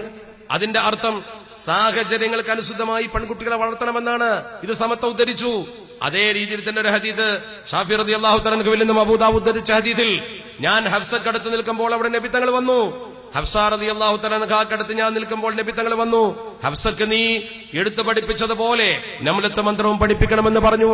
ഇത് രണ്ടും ഉദ്ധരിച്ചുകൊണ്ട് ബഹുമാനപ്പെട്ട ഇബ്നു ഹജർ ഹൈതമി തങ്ങൾ വളരെ മനോഹരമായി തന്റെ ഫതാവൽ ഹദീസിയയിൽ ഈ കാര്യം വിശദീകരിച്ചുകൊണ്ട് സ്ത്രീകൾക്ക് പഠിപ്പിക്കാമെന്നും എന്നാൽ സ്ത്രീകളെ അമിതമായി അഴിഞ്ഞാടാൻ അനുവദിക്കത്തക്ക വിധത്തിലുള്ള പ്രവർത്തനങ്ങൾ ചെയ്യരുതെന്നും കൃത്യമായി നിർദ്ധാരണം ചെയ്തുകൊണ്ട് പറയുന്ന വിഷയം സമത്ത പറഞ്ഞു വന്നേ ഉള്ളൂ. അല്ലാതെ സമത്ത കേരള ജംഇയ്യത്തുൽ ഉലമ സ്ത്രീകളെ പഠിപ്പിക്കരുത് എന്ന് പറഞ്ഞിട്ടില്ല. അന്നും ഇന്നും സമത്ത പഠിപ്പിക്കുന്നു, പഠിച്ച പെണ്ണുങ്ങൾ ഉണ്ടായിട്ടുണ്ട്. നിങ്ങൾക്കറിയുമോ, തട്ടാങ്ങര കുട്ടിയാമൂസിലയുടെ മകൾ പാനായിക്കുളത്തിന്റെ ഭാര്യ ഫാത്തിമ എന്ന മഹദി നല്ല മനോഹരമായ പാണ്ഡിത്യത്തിന്റെ ഉടമയായിരുന്നു. പഠിച്ചു നോക്കൂ നിങ്ങൾ ചരിത്രം. അതുപോലെ തന്നെ തിരുരങ്ങാടി ചാലകത്ത് കുസൈ ഹാജി പ്രമുഖ പണ്ഡിതനായിരുന്നു. അദ്ദേഹത്തിന്റെ ഭാര്യ ഉണ്ടായിരുന്നു, നല്ല വിവരമുള്ള ഒരു സ്ത്രീ. പഴയ കാലഘട്ടത്തിൽ മുതഅല്ലിമീങ്ങൾ വീട്ടിലേക്ക് ഭക്ഷണത്തിന് വരുന്ന സമയത്ത് അവരെ കൊണ്ട് മുതഫരിദ് ഓതിച്ചിരുന്ന അവസ്ഥയുണ്ടായിരുന്നു. കുട്ടികൾ വന്ന് ഭക്ഷണം കഴിക്കാനിരിക്കുമ്പോൾ അരമണിക്കൂറോ ഒരു മണിക്കൂറോ കിതാബ് ഓതി കൊടുക്കും. അകത്തിരുന്ന് സ്ത്രീകൾ കേൾക്കും. നമ്മുടെ പഴയകാല ദർസിൽ നിന്ന് കുട്ടികൾ ഇതുപോലെ കിതാബ് ഓതി കൊടുത്തുകൊണ്ട് എത്ര ഉമ്മമാർക്ക് ഞാനും പകർന്നു കൊടുത്തിട്ടുണ്ട്. പണ്ട് കാലത്ത് നമ്മുടെ സ്ത്രീകൾ ശരിക്കും ഇൽമു പഠിച്ചിട്ടുണ്ട്. ആര് പറഞ്ഞു പഠിച്ചില്ല എന്ന്? മാത്രമല്ല, സമസ്ത കേരള ഇസ്ലാം മത വിദ്യാഭ്യാസ ബോർഡ് മദ്രസ ഉണ്ടാക്കുമ്പോൾ ആദ്യം അംഗീകരിച്ച മദ്രസയ്ക്ക് ശേഷം രണ്ടാമത്തെ മദ്രസ പറവണ്ണയിലെ മദ്രസത്തുൽ ബനാത്ത്. അന്ന് പറവണ്ണ മൊഹീദ്ദീൻ കുട്ടി മുസ്ലിയാരാണ് സമസ്തയുടെ കാര്യദർശിയായി നിലകൊള്ളുന്ന മഹാൻ. ആ മഹാനുഭാവന്റെ നാട്ടിൽ നോക്കൂ നിങ്ങൾ, വിദ്യാഭ്യാസ ബോർഡ് കൊണ്ടു നടക്കുന്ന മഹാൻ. ആ മഹാന്റെ നാട്ടിൽ രണ്ടാമത്തെ മദ്രസ മദ്രസത്തുൽ ബനാത്ത്. ഇന്ന് നിങ്ങൾ നോക്കൂ, നമ്മൾ നടത്തിക്കൊണ്ടിരിക്കുന്ന സ്ഥാപനങ്ങൾ മുഴുവൻ നോക്ക്. നമ്മുടെ വഫിയ കോഴ്സ് പോരെ, വഫിയ കോഴ്സ് വളാഞ്ചേരി മർക്കസ് കേന്ദ്രീകരിച്ചുകൊണ്ട് നടത്തപ്പെടുന്ന വഫിയ കോഴ്സ്. പരീക്ഷ എഴുതാൻ കുട്ടികൾ എത്രയാ വരുന്നത്? ആ പരീക്ഷ പാസ്സാകുന്ന 5 കൊല്ലത്തെ പഠനം ഈ കുട്ടികൾക്ക് എന്തൊരു മാറ്റമാണ് ഉണ്ടാക്കുന്നത്? അത്ഭുതമല്ലേ? അതുപോലെ തന്നെ നിങ്ങൾ നോക്ക്, ഫാത്തിമ അഫ്ര കോളേജ് വളരെ മനോഹരമായി ദീൻ പഠിപ്പിക്കുന്ന കോളേജ്. ചേളാരിയിൽ മറ്റൊരു കോളേജ്. നമ്മുടെ സമൂഹത്തിൽ സ്ത്രീ വിദ്യാഭ്യാസത്തിന് വേണ്ട പ്രാധാന്യം സമസ്ത കേരള ജംഇയ്യത്തുൽ ഉലമ കൊടുത്തിട്ടുണ്ട്. ഇന്ന് നമ്മൾ പഠിപ്പിച്ചുകൊണ്ടിരിക്കുന്നുണ്ട്. എന്നാൽ ഈ സ്ത്രീകളെ കുറിച്ച് തന്നെ നിങ്ങൾ നോക്കൂ. ഈ പറയപ്പെടുന്ന സലഫി ചിന്താഗതിക്കാർ വയനാട്ടിൽ സമ്മേളനം നടത്തിയപ്പോൾ 7ാം വാർഷിക സമ്മേളനത്തിൽ അവർ പ്രസിദ്ധീകരിച്ച സുവനീർ ഉണ്ടല്ലോ, ആ സുവനീറിൽ മനോഹരമായി ഇബ്നു ബാസിന്റെ ഫത്വ ഉദ്ധരിച്ചിട്ടുണ്ടല്ലോ. മാത്രമല്ല ഇബ്നു ബാസിന്റെ ഗ്രന്ഥമുണ്ടല്ലോ അത്തബറുജു വഖതറുഹു, പുറത്തിറങ്ങലും അതിന്റെ അപായവും എന്ന് പറയുന്ന പുസ്തകം. ആ പുസ്തകത്തിലും ഈ ചോദ്യോത്തരത്തിലും അദ്ദേഹം സ്ത്രീകളുടെ പഠന വിഷയത്തെക്കുറിച്ച് ചോദിക്കുമ്പോൾ എന്താ മറുപടി പറയുന്നത്? അദ്ദേഹം പറയുന്ന മറുപടി കൃത്യമാണ്. ആവശ്യമില്ലാത്ത വിഷയം സ്ത്രീ പഠിക്കേണ്ടതില്ല. എത്രത്തോളം ഇബ്നു ബാസ് പറഞ്ഞു, അദ്ദേഹം കൃത്യമായി ഫത്വ കൊടുത്തു. ഫിസിക്സും കെമിസ്ട്രിയും ഒന്നും സ്ത്രീ പഠിക്കേണ്ടതില്ല. നമ്മൾ അങ്ങനെ പറഞ്ഞിട്ടില്ലല്ലോ. ഇബ്നു ബാസ് പറഞ്ഞാൽ പുരോഗമനം. സമസ്ത കേരള ജംഇയ്യത്തുൽ ഉലമ പഴയകാല കാര്യങ്ങൾ ഉദ്ധരിച്ചാലോ അത് പെണ്ണുങ്ങളെ പഠന സഹായത്തിന് ഒരിക്കലും കൂട്ടുനിൽക്കാത്ത സംഘടനയുടെ പ്രവർത്തനമാകുന്നു. ഈ വൈചിത്ര്യമാണ് നമുക്ക് മനസ്സിലാവാത്തത്. അവിടെയാണ് നമ്മൾ ചിന്തിക്കേണ്ടത്. ആ രീതിയിൽ എല്ലാ കാര്യങ്ങളും ഇവർ ചെയ്യുന്നത് പഴഞ്ചനാണെന്ന് വെച്ചുകെട്ടി ഒരു സമൂഹത്തെ ഇല്ലാത്ത കാര്യം പറഞ്ഞ ആരോപണം ഉന്നയിച്ച് ഈ സമൂഹത്തിന്റെ മനസ്സിൽ നിന്നും അകറ്റാനുള്ള ശ്രമം, അവിടെയാണ് നമ്മൾ ഇതിനെ വളരെ വ്യക്തമായി സമൂഹത്തിനെ മനസ്സിലാക്കി കൊടുക്കാൻ ശ്രമിക്കുന്നത്. അന്ധവിശ്വാസം എന്ന ഒന്നും ഒരിക്കലും സമസ്ത അംഗീകരിച്ചിട്ടില്ല. സമസ്ത കേരള ജംഇയ്യത്തുൽ ഉലമയുടെ ഉദ്ദേശ ലക്ഷ്യങ്ങളിൽ 5 എണ്ണം ഉണ്ടെങ്കിൽ അവസാനത്തേതിൽ കൃത്യമായി പറഞ്ഞു അന്ധവിശ്വാസത്തിന്റെ നിർമ്മാർജ്ജനം ഇതിന്റെ ലക്ഷ്യമാണ്. ഒരു കാരണവശാലും അന്ധവിശ്വാസം സമസ്ത അംഗീകരിക്കില്ല. എന്നാൽ നമ്മുടെ ബുദ്ധിക്ക് ഉൾക്കൊള്ളുന്നത് മുഴുവൻ വിശ്വാസമാവുകയും നമ്മുടെ ബുദ്ധിക്ക് ഉൾക്കൊള്ളാത്തതൊക്കെ അന്ധവിശ്വാസമാവുകയും ചെയ്യാൻ പാടുണ്ടോ? നമുക്ക് ഉൾക്കൊള്ളാൻ കഴിയുന്ന മാത്രമാണോ ദീന്? ഒരു ചെറിയ ഉദാഹരണം നോക്കണേ. വിശുദ്ധ ഖുർആനിൽ നമുക്ക് സംശയമുണ്ടാകാൻ പാടില്ലല്ലോ. യമൻ എന്ന് പറയുന്ന പ്രദേശം, അതിന്റെ തലസ്ഥാനം സൊൻആ. സൊൻആയിൽ നിന്ന് ഫലസ്തീനിലെ ബൈത്തുൽ മുഖദ്ദസിലേക്ക് കൃത്യം പറഞ്ഞാൽ 2100 കിലോമീറ്റർ ഉണ്ട്. 2100 കിലോമീറ്റർ അകലം. ഇന്നത്തെ മാപ്പ് വെച്ച് പരിശോധിച്ചാൽ കാണാൻ കഴിയും. ചില്ലറ വ്യത്യാസമൊക്കെ ഉണ്ടാകാം. 2100 കിലോമീറ്റർ അപ്പുറത്തുള്ള യമനിലെ സൊൻആയിൽ നിന്നും ബൽക്കീസിന്റെ സിംഹാസനം എന്റെ മുമ്പിലേക്ക് ആരിപ്പോൾ കൊണ്ടുവരും? ചോദിക്കുന്നത് ബഹുമാനപ്പെട്ട സുലൈമാൻ നബി അലൈഹി സ്വലാത്തു വസ്സലാം. ചോദിക്കുന്നത് ബൈത്തുൽ മുഖദ്ദസിൽ നിന്ന് പലസ്തീന്റെ മണ്ണിലേക്ക് സിംഹാസനം. ആ സിംഹാസനമാണെങ്കിലോ വലഹ അർശുൻ അദീം എന്നല്ലേ പറഞ്ഞത്? ഒരു വലിയ സിംഹാസനം, ഭാരമുള്ള ഒരു ഭീമാകാരമായ സിംഹാസനം. ഒരാൾ പറഞ്ഞു, അങ്ങീ സദസ്സിൽ നിന്ന് എഴുന്നേൽക്കും മുമ്പ് ഞാൻ കൊണ്ടുവരാം. പോരെന്ന് പറയുന്നു നബി തങ്ങൾ. അപ്പോഴാണ് മറ്റൊരാൾ പറയുന്നത് കബലൻ യർത്തദ്ദയിലേക്ക് തൊറഫുക്, കണ്ണടച്ചു തുറക്കും മുമ്പ് കൊണ്ടുവരാം. എങ്ങനെ സാധിക്കും? ഭീമാകാരമായ സിംഹാസനം 2100 കിലോമീറ്റർ അപ്പുറേ നിന്ന് ഈ സ്ഥലത്തേക്ക് കൊണ്ടുവന്നേക്കാൻ ഫാക്സ് അയക്കാൻ പറ്റുമോ? ഇമെയിൽ അയക്കാൻ പറ്റുമോ? വാട്സപ്പിൽ ഇടാൻ പറ്റുമോ? ആ സാധനം പൊക്കിപ്പിടിച്ചു കൊണ്ടുവരണ്ടേ? അത് പൊക്കിപ്പിടിച്ചു കൊണ്ടുവരാൻ ആരാ പോയത്? ആസഫ് ഇബ്നു ബർഖിയ എന്ന് പറയുന്ന അവിടെ ഉണ്ടായിരുന്ന അള്ളാഹുവിന്റെ പരിശുദ്ധ ദീനിൽ അഗാധ പാണ്ഡിത്യമുള്ള അള്ളാഹുവിന്റെ ഔലിയാക്കൾപ്പെട്ട ഒരു മഹാൻ. എന്തിനെ മനുഷ്യന്റെ ബുദ്ധിക്ക് നിരക്കാത്ത ഈ കാര്യം ഖുർആൻ അവതരിപ്പിച്ചു? അള്ളാഹുവിന്റെ ഔലിയാക്കൾ പടച്ചറപ്പുമായി അടുത്ത മഹത്തുക്കൾ ഉണ്ടെന്നല്ലേ അതിന്റെ അർത്ഥം? ചിന്തിക്കൂ നിങ്ങൾ. അള്ളാഹു ഒരു മനുഷ്യന് കഴിവ് കൊടുക്കുന്നതിന് പരിധിയില്ല. ആസഫുന് ബർഹിയ സ്വന്തം കഴിവ് കൊണ്ട് കൊണ്ടുവന്നു എന്ന് നമ്മൾ പറയുന്നില്ലല്ലോ. അവിടെ ആസഫുന് ബർഹിയ എന്ന് പറയുന്ന മഹാനത് കൊണ്ടുവന്നത് അള്ളാഹു കൊടുത്ത കഴിവ് കൊണ്ടാണ്. ഒരാൾക്ക് അള്ളാഹു അമിതമായി കഴിവ് കൊടുക്കുമെന്ന് എന്തുകൊണ്ട് വിശ്വസിച്ചുകൂടാ? നമ്മുടെ ദൃഷ്ടിക്ക് ഗോചരമായത് മാത്രമേ അംഗീകരിക്കാവൂ. നമ്മുടെ തലച്ചോറിന് ഉൾക്കൊള്ളാൻ കഴിയുന്നത് മാത്രമേ അംഗീകരിക്കാവൂ. അത്ര വലിയ തലച്ചോറൊന്നും പടച്ചറപ്പ് നമുക്ക് തന്നിട്ടില്ലല്ലോ. ഒരു കാര്യം നോക്കുന്ന ഹുവൈബ് റളിയല്ലാഹു തആല തടവിലിടപ്പെട്ടു. മഹാനവറുകൾ തടവിൽ കിടക്കുമ്പോൾ ഹാരിസ് എന്ന് പറയുന്ന ഒരു മുസ്ലിമായ അന്നത്തെ ഖുറൈശി പ്രമുഖന്റെ വീട്ടിലാണ്. ആ തടവിലിട്ട വ്യക്തിയെ നാളെ തൂക്കിലേറ്റാൻ കൊണ്ടുപോകും. അപ്പോൾ എന്തൊരു സുരക്ഷിതമായ കാവലാണ്. ഹാരിസിന്റെ മകൾ വളരെ കൃത്യമായി അദ്ദേഹത്തെ പ്രഭാതത്തിൽ പോയി നിരീക്ഷിച്ചുകൊണ്ട് പറയുന്നു, നല്ല തടവ് പുള്ളി. ആ തടവ് പുള്ളിയെ കുറിച്ച് അദ്ദേഹത്തിന് നല്ല ബോധ്യമുണ്ട് പെണ്ണിന്. ഹാരിസിന്റെ മകൾ ബിൻതുൽ ഹാരിസ് പറയുന്ന വാചകം താരീഖിന്റെ കിതാബിലുണ്ട്. അവൾ കൃത്യമായി പറയുന്നു, ലഖദ് റഅയ്തുഹു യഅകുലു മിൻ ഖിതഫി ഇനബിൻ. ഞാൻ അദ്ദേഹത്തെ കണ്ടപ്പോൾ അദ്ദേഹം നല്ല മുന്തിരി ഇങ്ങനെ എടുത്തു തിന്നുന്നു. നിങ്ങൾ നോക്കൂ, തടവിലെടുപ്പെട്ട ഒരു വ്യക്തി ആരും മുന്തിരി കൊണ്ടുപോയി കൊടുത്തിട്ടില്ല. കൃത്യമായി താരീഖിന്റെ കിതാബിൽ ഒരാൾക്കും നിഷേധിക്കാൻ കഴിയാത്ത വിധം നിരവധി ചരിത്രകാരന്മാർ ഒരുപോലെ ഉദ്ധരിച്ച ഹാരിസിന്റെ മകളുടെ വാചകം. തടവിൽ കിടക്കുന്ന നാളെ തൂക്കിക്കൊല്ലാൻ വിധിക്കപ്പെട്ട ഈ മനുഷ്യന്റെ തടവിൽ അദ്ദേഹം നല്ല മുന്തിരി ഇങ്ങനെ കഴിച്ചുകൊണ്ടിരിക്കുന്നു. ആ മുന്തിരി കഴിച്ചുകൊണ്ടിരിക്കുമ്പോൾ ഈ പെണ്ണ് പറയുന്നു, വമാബി മക്കത്ത സമയവുമൈദിൻ സമറത്തുൻ. അക്കാലത്ത് മക്കത്ത് അങ്ങനെയുള്ള ഒരു പഴവുമില്ല. അത് പഴത്തിന്റെ സീസണല്ല, ഇവിടുന്ന് വരാനുമില്ല. മാത്രമല്ല അദ്ദേഹത്തിന് പോയി എവിടുന്നെങ്കിലും കൊണ്ടുവരാൻ പറ്റുമോ? ഓഹോ മോസഖും ബിൽ ഹദീദ്. ഇരുമ്പിന്റെ ചങ്ങലിൽ അദ്ദേഹം ബന്ധിതനാണ്. രണ്ട് കാര്യമാണ് പെണ്ണ് പറഞ്ഞത്. മക്ക മാർക്കറ്റിൽ അന്ന് അങ്ങനത്തെ ഈത്തപ്പഴം അന്നത്തെ മുന്തിരിയില്ല. അതുപോലെ ഇദ്ദേഹമാണെങ്കിൽ തടവിൽ ഇടപെട്ട് ചങ്ങലയിൽ ബന്ധിതനാണ്. പിന്നെ എവിടുന്ന് കിട്ടി? ആ പെണ്ണ് തീർത്ത് പറഞ്ഞു, വമാ കാന റിസ്ഖുൻ ഇല്ലാ റസഖഹുല്ലാഹ്. അത് റബ്ബുൽ ഇസ്സത്ത് നേരിട്ടിറക്കി കൊടുത്ത ഭക്ഷണമാണ്. മറിയം ബീവിക്ക് മിഹ്റാബിൽ ഇറക്കി കൊടുത്ത പോലെ അതിന് പരിശുദ്ധ ഖുർആൻ സാക്ഷിയാണ്. അതുകൊണ്ട് തന്നെ പടച്ചറബ് ചിലർക്ക് ഇങ്ങനെയുള്ള അനുഗ്രഹം നൽകും. അതാർക്കാ നൽകുക? അത് അള്ളാഹുവിന്റെ ഔലിയാക്കൾക്ക്, അള്ളാഹുവിന്റെ പ്രവാചകന്മാർക്ക്, മഹത്തുക്കൾക്ക്. അപ്പൊ നമ്മൾ കരുതും ഇതെന്താ അത്ഭുത സിദ്ധിയാണോ? തെറ്റിദ്ധരിക്കണ്ട. അള്ളാഹുവിന്റെ പരിശുദ്ധ ദീൻ കൃത്യമായി പഠിപ്പിക്കുന്നു. ആരാണ് ഈ വലിയ എന്ന് പറഞ്ഞാൽ നിങ്ങൾ ആരും സമൂഹത്തെ വഞ്ചിക്കുന്ന ഒരാളായി തെറ്റിദ്ധരിക്കേണ്ട. വലിയ എന്ന് പറഞ്ഞാൽ അൽ വലിയ ഹുവൽ ഖരീബു ഫിൽ ലുഗ. ഭാഷയിൽ വലിയ എന്ന് പറഞ്ഞാൽ അടുത്ത് നിൽക്കുന്ന ആളെ എന്നതിന് അർത്ഥമുണ്ട്. വലിയ എന്നതുകൊണ്ട് ഉദ്ദേശിക്കപ്പെടുന്ന ഭാഷാർത്ഥം അടുത്ത് നിൽക്കുന്ന ആള്. നമ്മൾ ഇപ്പറയുന്ന വലിയ ആരാ? പടച്ചറപ്പിനോട് അടുത്ത് നിൽക്കുന്ന ആൾ. അതെങ്ങനെയാ പടച്ചറപ്പിനോട് അടുത്ത് നിൽക്കുന്നത്? മാരണവിദ്യ കൊണ്ടാണോ? അത്ഭുത സിദ്ധി കൊണ്ടാണോ? അല്ല. അപ്പോൾ ഫൈദാ കാനൽ അബ്ദു ഖരീബം മിൻ ഹദറത്തില്ലാഹി. ഒരു അടിമ, നമുക്കൊക്കെ ഈ അടിമകൾപ്പെട്ട ഏതെങ്കിലും ഒരു അടിമ ഖരീബം മിൻ ഹദറത്തില്ലാഹി, അള്ളാഹുവിന്റെ ഹദറത്തിലേക്ക് ഏറ്റവും അടുത്ത ആളായി മാറിയാൽ എങ്ങനെ മാറും?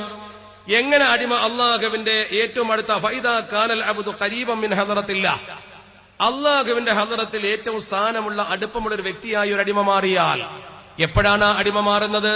ബിസബബി കസറത്തി ത്വാഅതിഹി വ കസറത്തി ഇഖ്ലാസിഹി. ആരാധനയും ആത്മാർത്ഥതയും വർദ്ധിക്കുമ്പോൾ. ആരാധന മാത്രം പോരാ, ആത്മാർത്ഥതയും വേണം.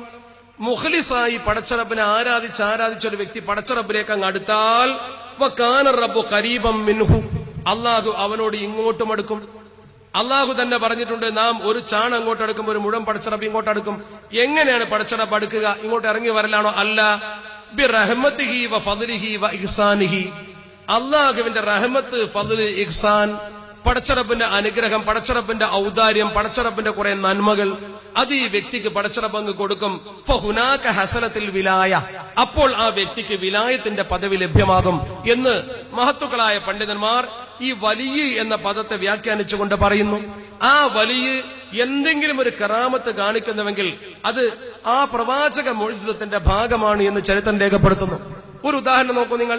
അഷ്റഫുൽ ഖൽഖ് മുത്ത് മുഹമ്മദ് മുസ്തഫ സ്വല്ലല്ലാഹു അലൈഹി വസല്ലമ തങ്ങളുടെ പ്രിയപ്പെട്ട ശിഷ്യൻ, മദീന പള്ളിയിൽ എപ്പോഴും ഉണ്ടാകുന്ന ഒരു വിദ്യാർത്ഥി, സുഫത്തിന്റെ അഹ്ലുകാരിൽ എടുത്തു പറയപ്പെടുന്ന പ്രമുഖൻ, ബഹുമാനപ്പെട്ട അബൂ ഹുറൈറ റളിയല്ലാഹു തആല അൻഹു, അദ്ദേഹം ഒരിക്കൽ നബി തങ്ങളെ സമീപിച്ചു. നബി തങ്ങളെ സമീപിച്ചുകൊണ്ട് അബൂ ഹുറൈറ റളിയല്ലാഹു തആല അൻഹു പറയുന്നു, നബി തങ്ങളെ, ഇന്നി അസ്മഉ മിൻക ഹദീസൻ കസീറ, ഞാൻ അങ്ങയിൽ നിന്ന് ഒരുപാട് ഹദീസുകൾ കേൾക്കുന്നു, പക്ഷെ ഒക്കെ മറന്നുപോകുന്നു. അതുകൊണ്ട് വലാകിൻ ഉഹിബ്ബു അൻ ലാ അൻസ, അതൊന്നും മറക്കാതിരിക്കാൻ എന്തെങ്കിലും കിട്ടണമെന്നൊരു മോഹം എനിക്കുണ്ട്. എനിക്കെന്റെ ഈ ഓർമ്മശക്തി നിലനിർത്തി കിട്ടാൻ എന്തെങ്കിലും ഒന്ന് ചെയ്തു തരണം. ഇതങ്ങ് കേട്ടപ്പോൾ അള്ളാഹുവിന്റെ ഹബീബാകുന്ന അഷ്റഫുൽ ഖൽഖ് മുഹമ്മദ് മുസ്തഫ സ്വല്ലല്ലാഹു അലൈഹി വസല്ലമ തങ്ങൾ പറഞ്ഞ വാചകം എന്താണ്? ഉബ്സുത് റിദാഅക, നിന്റെ മുണ്ടും കൊണ്ട് വിരിക്കുന്നു പറഞ്ഞു.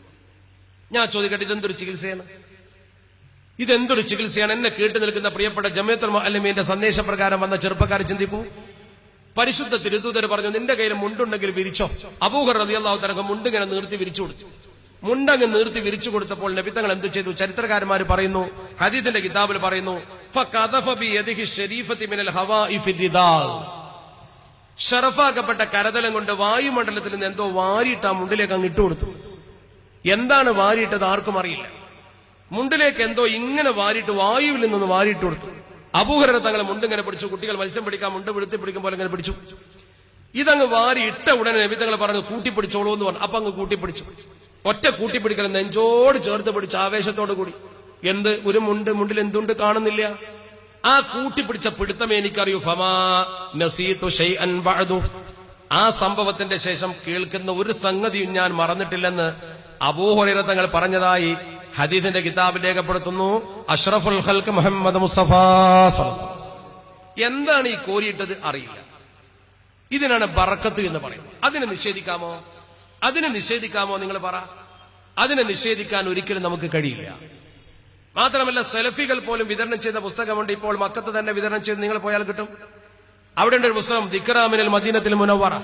ഒരു ഭാഗത്ത് ദിക്റാമിനൽ മദീനത്തിൽ മുനവ്വറ, ഇപ്പുറത്തേക്ക് മറിച്ചു പിടിച്ചാൽ Memories of the Luminous City. അറബിയും ഇംഗ്ലീഷും ഒരേ പുസ്തകത്തിൽ. അത് എഴുതിയത് അവിടെ തന്നെയുള്ള പ്രഗത്ഭനായ പണ്ഡിതൻ, അത് എഴുതി ഖാലിദ് മുഹമ്മദ് ഹാമിദ് എന്ന് പറയുന്ന പണ്ഡിതൻ. ഇന്നും മദീനത്തെ ഹറമിന്റെ ചുറ്റുവട്ടത്ത് പല പുസ്തകങ്ങളും അത് വിറ്റുകൊണ്ടിരിക്കുന്നു. അതിൽ കൃത്യമായി പറയുന്ന ഒന്ന് രണ്ട് സംഭവങ്ങളുണ്ട്. അതിൽപ്പെട്ട ഒന്ന് ബറക്കത്തിന്റെ കഥ പറയുന്നത്, ജാബിർ റളിയല്ലാഹു തആല ഖന്തക്കിൽ കിടങ്ങു കീറുന്ന സമയത്ത് നബി തങ്ങൾ വയറ്റത്ത് രണ്ട് കല്ല് വെച്ച് കെട്ടി പട്ടിണി കിടന്നുകൊണ്ട് കിടങ്ങ് വെട്ടിപ്പൊളിക്കുന്ന രംഗം കണ്ടപ്പോൾ ബഹുമാനപ്പെട്ട ജാബിർ റളിയല്ലാഹു തആല രഹസ്യമായി വന്ന് നബി തങ്ങൾ ചെവിയിൽ പറഞ്ഞു, നബിയെ, ഒരൽപ്പം മാംസം, ഒരൽപ്പം എന്റെ മാവും എന്റെ വീട്ടിലുണ്ട്, ഒന്ന് വരണം, അങ്ങേക്ക് ഞാൻ ഭക്ഷണം തരാം. ഈ ക്ഷണം നബി തങ്ങൾ ഉൾക്കൊണ്ടു. ജാബിർ റളിയല്ലാഹു തആല പോകാൻ പറഞ്ഞു. നബി തങ്ങൾ എല്ലാവരെയും വിളിച്ചു. സ്വകാര്യം പറഞ്ഞത്, എല്ലാവരെയും വിളിച്ചുകൊണ്ട് നബി തങ്ങൾ പോയി. ജനങ്ങളെ കണ്ടപ്പോൾ ജാബിർ റളിയല്ലാഹു തആല പേടിച്ചുപോയി. ജാബിർ റളിയല്ലാഹു തആലയോട് നബി തങ്ങൾ ചില നിർദ്ദേശങ്ങൾ കൊടുത്തു. ഞാൻ വരാതെ ചട്ടി ഇറക്കരുത്, മാവ് കുഴച്ച് പാകപ്പെടുത്തി വെച്ചാൽ മതി, ചുടരുത്. നബി തങ്ങൾ ചെന്ന് ബറക്കത്താക്കിയതിനു ശേഷം ചുട്ടു, എല്ലാവർക്കും കൊടുത്തു. ജാബിർ റളിയല്ലാഹു തആല തന്നെ കൃത്യമായി പറയുന്നു, അദ്ദേഹം പറയുന്നൊരു വാചകമുണ്ട്, ഫഉഖ്സിമു ബില്ലാഹി, പടച്ച റബ്ബാണെ സത്യം ഞാൻ പറയുന്നു, ലഖദ് അകലു ഹത്താ തറകൂഹു അൻഹറഫു, അവര് തിന്നിട്ട് അങ്ങോട്ട് പിരിഞ്ഞു പോയി. അദ്ദേഹം തന്നെ മറ്റൊരു വാക്കിൽ പറയുന്നുണ്ട്, വൽ ഖൗമു അൽഫുൻ, 1000-ഓളം ആളുകൾ, 2-3 ആൾക്ക് തിന്നാനുള്ള ഭക്ഷണമേ ഉണ്ടാക്കിയിട്ടുള്ളൂ, 1000-ഓളം ആളുകൾ കഴിച്ചു. എന്നിട്ട് അദ്ദേഹം കൃത്യമായി പറയുന്നു, അവര് തിന്ന് പിരിഞ്ഞു പോയി എന്ന് മാത്രമല്ല, വൈന്ന ബുർമത്തനാല താഴ്ത്തു, ഞങ്ങളെ ചട്ടി അപ്പോഴും നിർഭരമായി നിൽക്കുക. ഞങ്ങളെ ചട്ടിയിൽ അപ്പോഴും. എങ്ങനെ ഈ ചട്ടിയിൽ ഇത്ര സാധനമാക്കിയത്? ഇത് ഈ പുസ്തകത്തിൽ ഇപ്പോഴും വിതരണം ചെയ്യുന്നു. സൗദി അറേബ്യയിൽ പോലും അവിടെ മുഴുവൻ സലഫിസമാണെന്ന് പറയുന്ന ആളുകൾ എന്ത് സലഫിസമാണ് അവർ ഉൾക്കൊണ്ടത്? അവർ കൃത്യമായി അതിൽ തന്നെ അതിന്റെ ഇംഗ്ലീഷ് പാട്ടിൽ അവർ പറയുന്നുണ്ട്. ഈ സംഭവം ഇങ്ങനെ വിശദീകരിച്ചിട്ട് അദ്ദേഹം ഖാലിദ് മുഹമ്മദ് പറയുന്നു, where the food he had prepared to feed the prophet, പ്രവാചകന് കൊടുക്കാൻ വേണ്ടി ഈ ഭക്ഷണം അദ്ദേഹം പാകം ചെയ്തു. ജാബിർ റളിയല്ലാഹു തആല ആൻഡ് എ ഫ്യൂ കമ്പാനിയൻസ്, അദ്ദേഹത്തിന്റെ കുറച്ച് കൂട്ടുകാർക്ക് മാത്രമേ കൊടുക്കാനേ ഉള്ളൂ. During the battle of the trench, battle of trench എന്ന് പറഞ്ഞാൽ കിടങ്ങിന്റെ യുദ്ധസമയത്ത് അഥവാ ഖന്തക് യുദ്ധസമയത്ത്. എന്നിട്ട് പറയുന്നു, വാസ് മിറാക്കുലസ്ലി ഇൻക്രീസ്, അത്ഭുതകരമായി ആ ഭക്ഷണം വർദ്ധിച്ചു. By the prophet to feed the whole army, whole army, സൈന്യത്തിന് മുഴുവൻ തിന്നാൻ മാത്രം അത് പ്രവാചകൻ ബറക്കത്താക്കി എന്ന് പറയുന്ന ആരാ? സൗദിയിലെ ഇപ്പോഴത്തെ പണ്ഡിതന്മാർ. അള്ളാഹുവിന്റെ പരിശുദ്ധ പ്രവാചകർക്ക് എങ്ങനെ 4 ആൾക്ക് തിന്നാനുള്ളത് 1000 പേർക്ക് കൊടുക്കാൻ പറ്റിയത്? അതെന്താണ് അതിന്റെ രീതിശാസ്ത്രം? നിങ്ങളൊന്ന് പറ. അതാണ് ബറക്കത്ത് എന്ന് പറയുന്ന സംഗതി. ഈ ബറക്കത്ത് എന്ന് പറയുന്ന സംഗതി ഉണ്ട്. അത് ഒരിക്കലും നമ്മൾ അംഗീകരിക്കാതിരിക്കാൻ പറ്റില്ലല്ലോ. അതേ പുസ്തകത്തിൽ തന്നെ പറയുന്നു, പരിശുദ്ധമായ മദീനയുടെ 3-ാം നമ്പർ വാതിലിനെ കുറിച്ച്, ആ വാതിലിനെ കുറിച്ച് വിശദമായി പറയുന്നുണ്ട്. ബാബുർ റഹ്മ എന്നാണ് ആ വാതിലിന്റെ പേര്. എന്താ ബാബുർ റഹ്മ എന്നുള്ള പേര് വരാൻ കാരണം? അള്ളാഹുവിന്റെ പരിശുദ്ധ ഹബീബ് ഖുത്ബ ഓതുമ്പോൾ അറാബി വന്നു നിന്നത് അവിടെയാണ്. അറാബി വന്നിട്ട് പരാതിപ്പെടും, നബിയെ, യാ റസൂലല്ലാഹ്, ഹലക്കത്തിൽ അംവാലു മൻഖതഅത്തി സുബുൽ, ഒക്കെ നാശത്തിലായി നബിയെ, ഞങ്ങൾക്ക് മഴ വേണം നബിയെ, അള്ളാഹുവിനോട് മഴ ചോദിക്കണം. ഈ അറാബിക്ക് നേരിട്ട് പടച്ച റബ്ബിനോടൊക്കെ പറഞ്ഞാൽ പോരെ? നബി തങ്ങൾ എന്താ മിമ്പറിൽ നിന്ന് പറയേണ്ടത്? ഒന്നുകൂടി ഖുത്ബ ഓതണം. അല്ലെങ്കിൽ അവനോട് പറയണം നീ മിണ്ടാതിരി, ചോദിക്കേണ്ടത് എന്നോടല്ല പടച്ച റബ്ബിനോട് ചോദിച്ചോ എന്ന് പറയണ്ടേ? മദീനത്തെ പള്ളിയിൽ ദീൻ പഠിപ്പിച്ച റസൂലുള്ളാഹി സ്വല്ലല്ലാഹു അലൈഹി വസല്ലം തങ്ങളുടെ മിമ്പർ ഏതാ? മാ ബൈന ഖബരി വ മിമ്പരി റൗദത്തും മിൻ റിയാദിൽ ജന്ന. സ്വർഗ്ഗത്തോപ്പാണ്. എന്താ കാരണം? അത് സ്വർഗ്ഗത്തോപ്പാകാൻ കാരണം ദീൻ പഠിപ്പിച്ചത് അവിടെയാണ്. അള്ളാഹുവിന്റെ പരിശുദ്ധ തിരുദൂതർ മദീനത്ത് ജീവിച്ച കാലഘട്ടത്തിൽ 23 വർഷക്കാലം അള്ളാഹുവിന്റെ തിരുദൂതർ ഇസ്ലാമിക പ്രബോധനം നിർവഹിച്ചു. 13 കൊല്ലം പരിശുദ്ധ മക്കത്തുണ്ടെങ്കിൽ പരിശുദ്ധ തിരുദൂതരുടെ ബാക്കി 10 കൊല്ലം മദീനത്ത.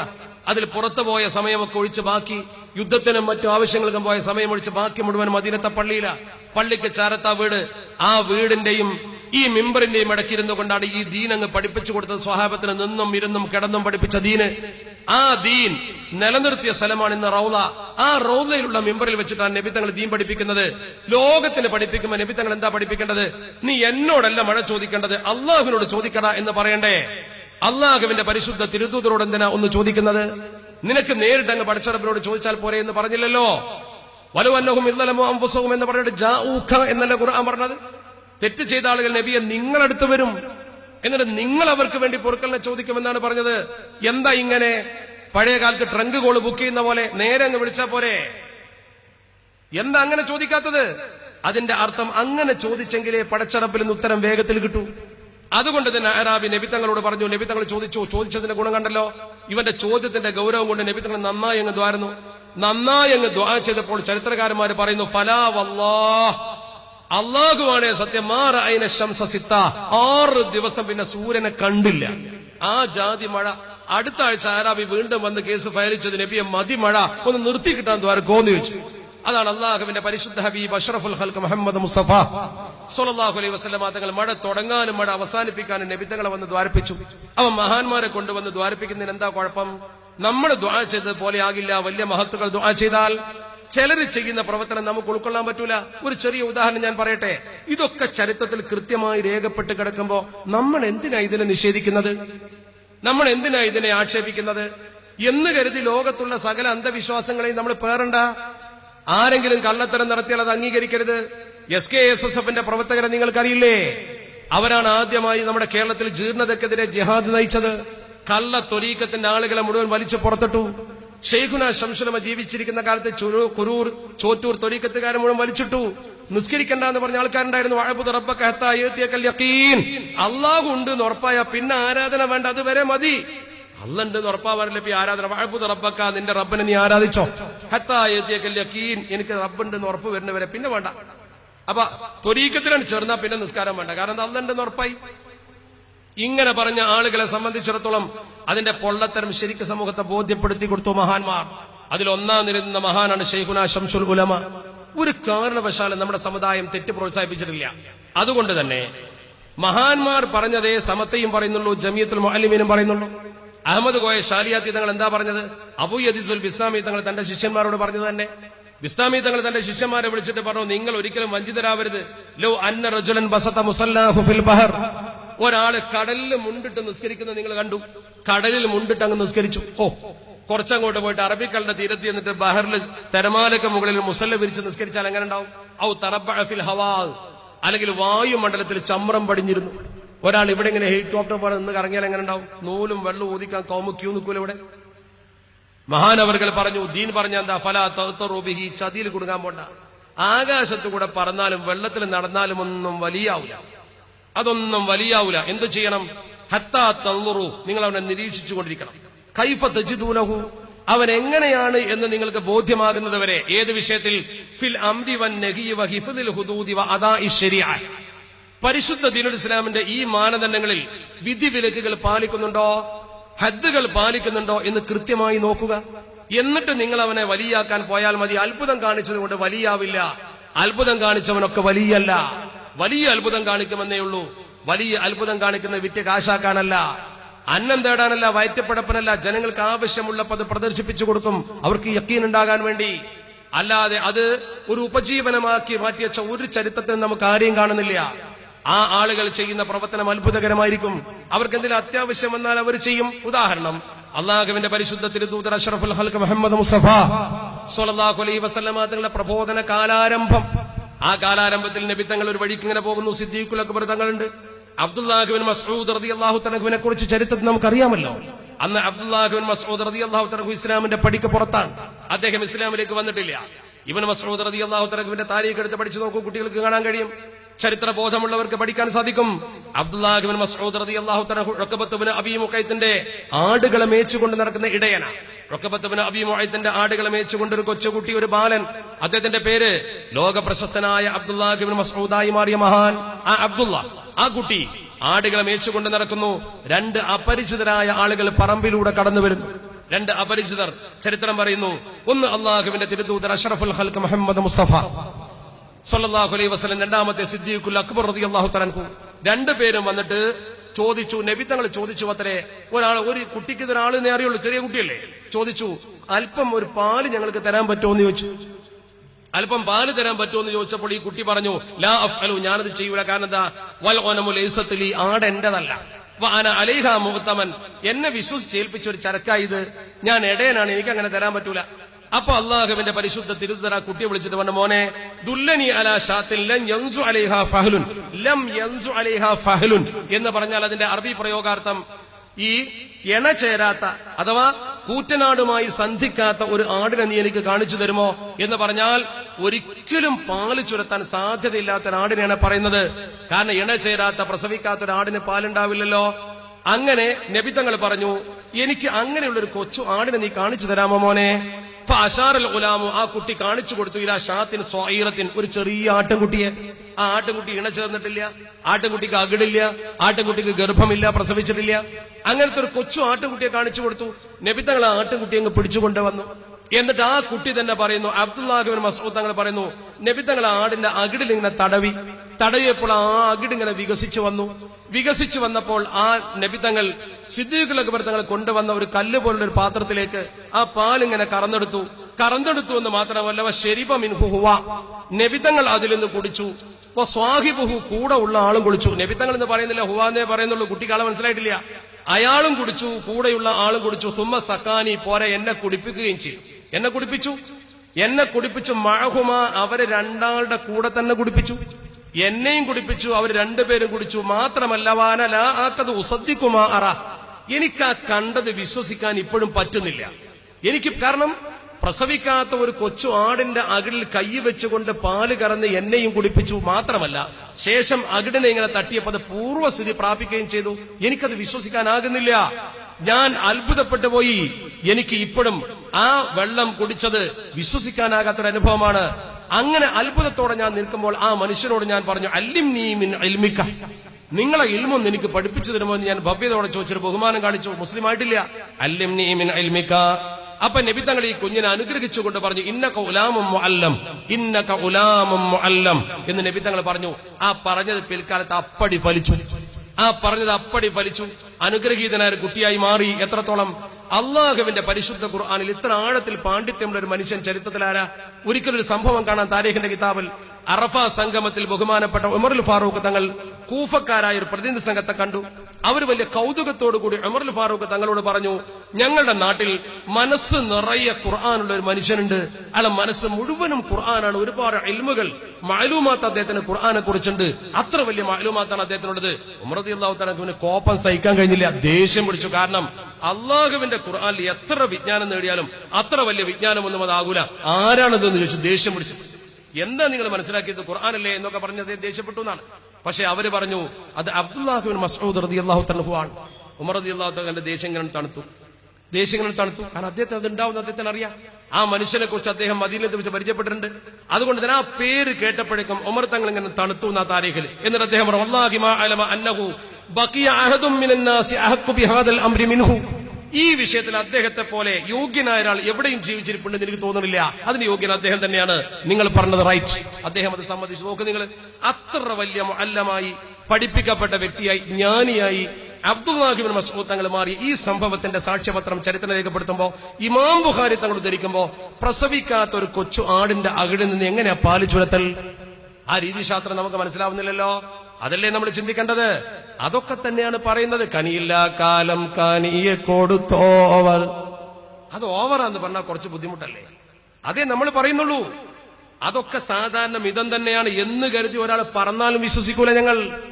ഒരാൾ വെള്ളത്തിലൂടെ നടന്നാലും വിശ്വസിക്കില്ല. അത് ചെയ്യേണ്ടവർ ചെയ്യുമ്പോൾ അവർക്ക് അതിന്റെ യോഗ്യത ഉണ്ടെങ്കിൽ നമുക്ക് വിശ്വസിക്കാൻ കൂട്ടരെ. എങ്ങനെ വിശ്വസിക്കും? അള്ളാഹുവിന്റെ പരിശുദ്ധ ദീൻ വളരെ കൃത്യമായി ഇത് പഠിപ്പിച്ചു തന്നിട്ടുണ്ടല്ലോ. എന്തൊക്കെ അത്ഭുതങ്ങൾ നമുക്ക് ചിന്തിക്കാൻ പറ്റുമോ? മരിച്ചുപോയ ഒരാൾ പിന്നീട് നമുക്ക് ഇങ്ങനെ ഉപകാരം ചെയ്യുമ്പോൾ നമുക്ക് ചിന്തിക്കാൻ പറ്റുമോ? എങ്കിലും ചിന്തിച്ചോളൂ. അള്ളാഹുവിന്റെ പരിശുദ്ധ ഹബീബ് അഷ്റഫുൽ ഖൽഖ് മുഹമ്മദ് മുസ്തഫ സ്വല്ലല്ലാഹു അലൈഹി വസല്ലമ തങ്ങളിൽ നിന്ന് ഉദ്ധരിക്കപ്പെടുന്ന സംഭവങ്ങളും ചരിത്രങ്ങളും. ഒരു ചെറിയ സംഭവം നോക്കൂ. ബഹുമാനപ്പെട്ട ഉസ്മാൻ ഇബ്നു അഫ്ഫാൻ റളിയല്ലാഹു തആല മാസങ്ങളോളം വീട്ടു തണലിൽ അദ്ദേഹത്തെ ശത്രുക്കൾ ഉപരോധിച്ചിരിക്കുന്നു. താരീഖ് അൽ ബിദായിൽ ബഹുമാനപ്പെട്ട ഹാഫിദ് ഇബ്നു കസീർ തങ്ങൾ ഉദ്ധരിച്ച സംഭവമാണ് ഞാൻ പറയുന്നത്. ഹാഫിദ് ഇബ്നു കസീർ തങ്ങൾ അൽ ബിദായ വൻ നിഹായിൽ ഉദ്ധരിക്കുന്നു. സമാന സംഭവം പല ചരിത്രകാരന്മാരും തത്തുല്യമായി ഉദ്ധരിച്ചിട്ടുണ്ട്. അദ്ദേഹം പറയുന്നത് അബ്ദുല്ലാഹ് ഇബ്നു സലാം റളിയല്ലാഹു തആലയുടെ ഉദാഹരണമാണ്. ഉസ്മാൻ റളിയല്ലാഹു തആല തടവിൽ കിടക്കുന്ന സന്ദർഭത്തിൽ മഹാനായ അബ്ദുല്ലാഹ് ഇബ്നു സലാം റളിയല്ലാഹു തആല പറയുന്നു, അതീതു ഉസ്മാൻ ലിയുസല്ലിമ അലൈഹി. ഞാൻ ഉസ്മാൻ റളിയല്ലാഹു തആലയെ തടവിലിട്ട സന്ദർഭത്തിൽ അവിടെ ചെന്നൊന്ന് സലാം പറയാൻ പോയി. ഏതാനും തടവിൽ കിടക്കുകയല്ലേ, ഒന്ന് ആശ്വസിപ്പിക്കുന്ന നല്ലതല്ലേ എന്നു കരുതി ഞാൻ അദ്ദേഹത്തിന്റെ അടുത്ത് പോയി. ഓഹോ മഹ്സൂർ, അദ്ദേഹം ബന്ധിതനാണ്, തടവിലിടപ്പെട്ടിരിക്കുകയാണ്. അഫ ദഖൽതു അലൈഹി, ഞാൻ അങ്ങോട്ട് കയറി ചെന്നു. ഫഖാല മർഹബൻ ബി അഖി, എന്റെ സുഹൃത്തിന് സ്വാഗതം എന്ന് പറഞ്ഞുകൊണ്ട് എന്നെ അദ്ദേഹം വല്ലാതെ സ്വീകരിച്ചു. അങ്ങനെ എന്നെ സ്വീകരിച്ചുകൊണ്ട് ആകർഷിച്ചു. അങ്ങനെ ആദരിച്ചപ്പോൾ അദ്ദേഹം എന്നോട് പറഞ്ഞു, റഅയ്തു റസൂലല്ലാഹി ഫീ ഹാദിഹിൽ ഖൗഖതി, ഞാൻ ഇവിടെ അള്ളാഹുവിന്റെ പരിശുദ്ധ തിരുദൂതരെ സ്വപ്നം കണ്ടു. നബിതങ്ങൾ എന്റെ അടുത്ത് വന്നു. ഇന്നലെ അള്ളാഹുവിന്റെ തിരുദൂതർ എന്റെ അടുത്ത് വന്നു. ഇത് സ്വപ്നം എന്ന് പറയുമ്പോൾ തെറ്റിദ്ധരിക്കണ്ട. ഇപ്പൊ ചില സ്വപ്നങ്ങൾ ഇറങ്ങിയിട്ടുണ്ട്, അതുകൊണ്ട് ആർക്കും വിശ്വാസം വരൂല.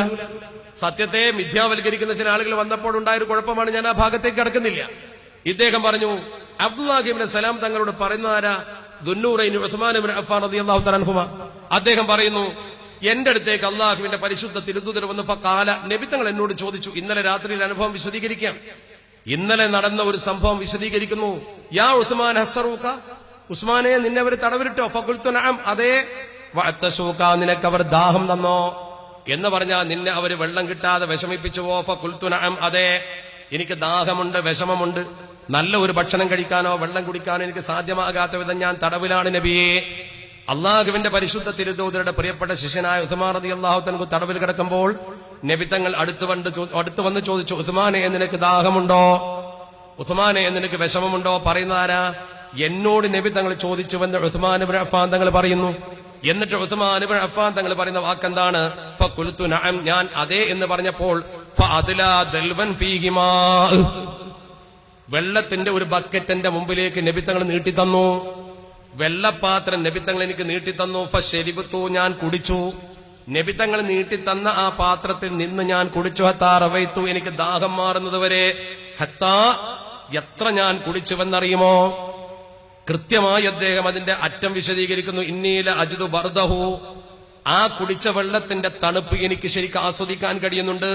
മാ ബൈന സദിയയ്യ, എന്റെ രണ്ട് സ്ഥലങ്ങൾക്കിടയിൽ, വ ബൈന കതിഫയ്യ, ഈ സ്ഥലങ്ങൾക്കിടയിലും ചുമലിന്റെ ഇടയിലും ഇത്രയും സ്ഥലത്ത് അതിന്റെ തണുപ്പിപ്പോഴും നിലനിൽക്കുന്നുണ്ട്.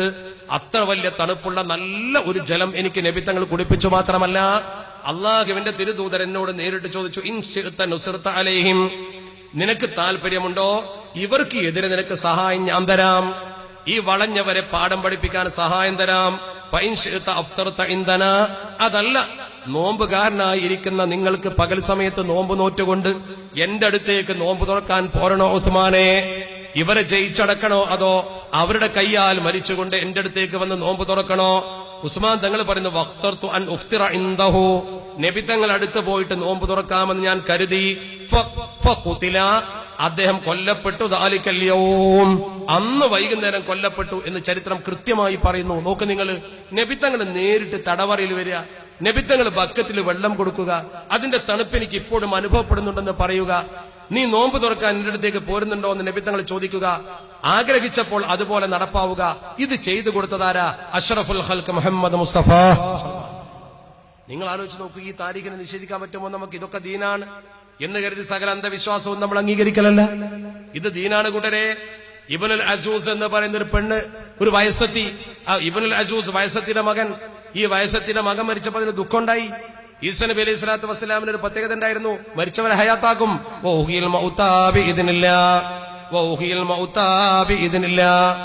ഈസാ നബി അലൈഹി സ്വലാത്തു വസ്സലാം മരിച്ചവരെ ഹയാത്താക്കുമായിരുന്നു. ഹയാത്താക്കിയ ആളുകളുടെ പട്ടികയിൽ സാമുവിന് നൂഹ് മുതൽ ഒരുപാട് ആളെ പറയുന്ന കൂട്ടത്തിൽ ഒന്ന് ഇബ്നുൽ അജൂസാണ്, കിഴവിയുടെ മകൻ. ആ കിഴവിയുടെ മകൻ മരിച്ച ദുഃഖത്തിൽ കിഴവി ഇരിക്കുമ്പോ ആ കിഴവി പരാതിപ്പെടുമ്പോ ഈ മയ്യത്ത് ഈസാ നബി തങ്ങളുടെ സമീപത്തു കൂടെ വരികയാണ്. അങ്ങനെ വരുമ്പോൾ ഈസാ അലൈഹിസ്സലാം ഈസാ നബി പടച്ചറബിനെ വിളിച്ചുകൊണ്ട് പറഞ്ഞു, പടച്ചവനെ ഇയാളെ ജീവിപ്പിക്കണേ. ഓർക്കണേ, മയ്യത്തിന്റെ കട്ടിലിൽ കഫംപടോ പുതച്ചുകൊണ്ട് കിടക്കുന്ന മനുഷ്യൻ ആ മയ്യത്ത് കട്ടിൽ എഴുന്നേറ്റിരുന്നു. മാത്രമല്ല ആളുകളുടെ പെരടിയിൽ നിന്നാൾ താഴത്തേക്ക് ഇറങ്ങി. കഫംപടോ മാറ്റിയിട്ട് വസ്ത്രം ഉടുത്തു. അഖിലഹു വീട്ടിലേക്ക് പോയി. ഉലിദലഹു താമസിച്ച് കുട്ടികളുണ്ടായിട്ട് പിന്നെയാണ് മരിച്ചത്. നോക്ക് നിങ്ങൾ, മയ്യത്ത് ഇങ്ങനെ പോകുമ്പോ എഴുന്നേറ്റിരുന്നിട്ട് ഇറങ്ങിയിട്ട് കഫംപടോ തുണിയാക്കിയിട്ട് മുമ്പ് വീട്ടുകൾ പോവാ. എന്താ സംഭവം? ആരാ പറയുന്നത്?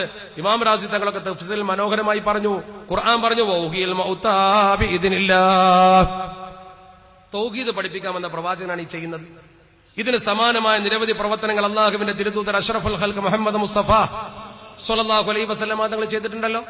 അപ്പൊ അതൊക്കെ ദീനല്ലേ? ഇതൊന്നും അള്ളാഹുവിന്റെ പരിശുദ്ധ ദീനല്ലേ? ഉത്തമ നൂറ്റാണ്ടിൽ സംഭവിച്ചു പോയ കാര്യങ്ങളെ കുറിച്ച് നമുക്ക് എന്തൊക്കെ പറയാനുണ്ട്?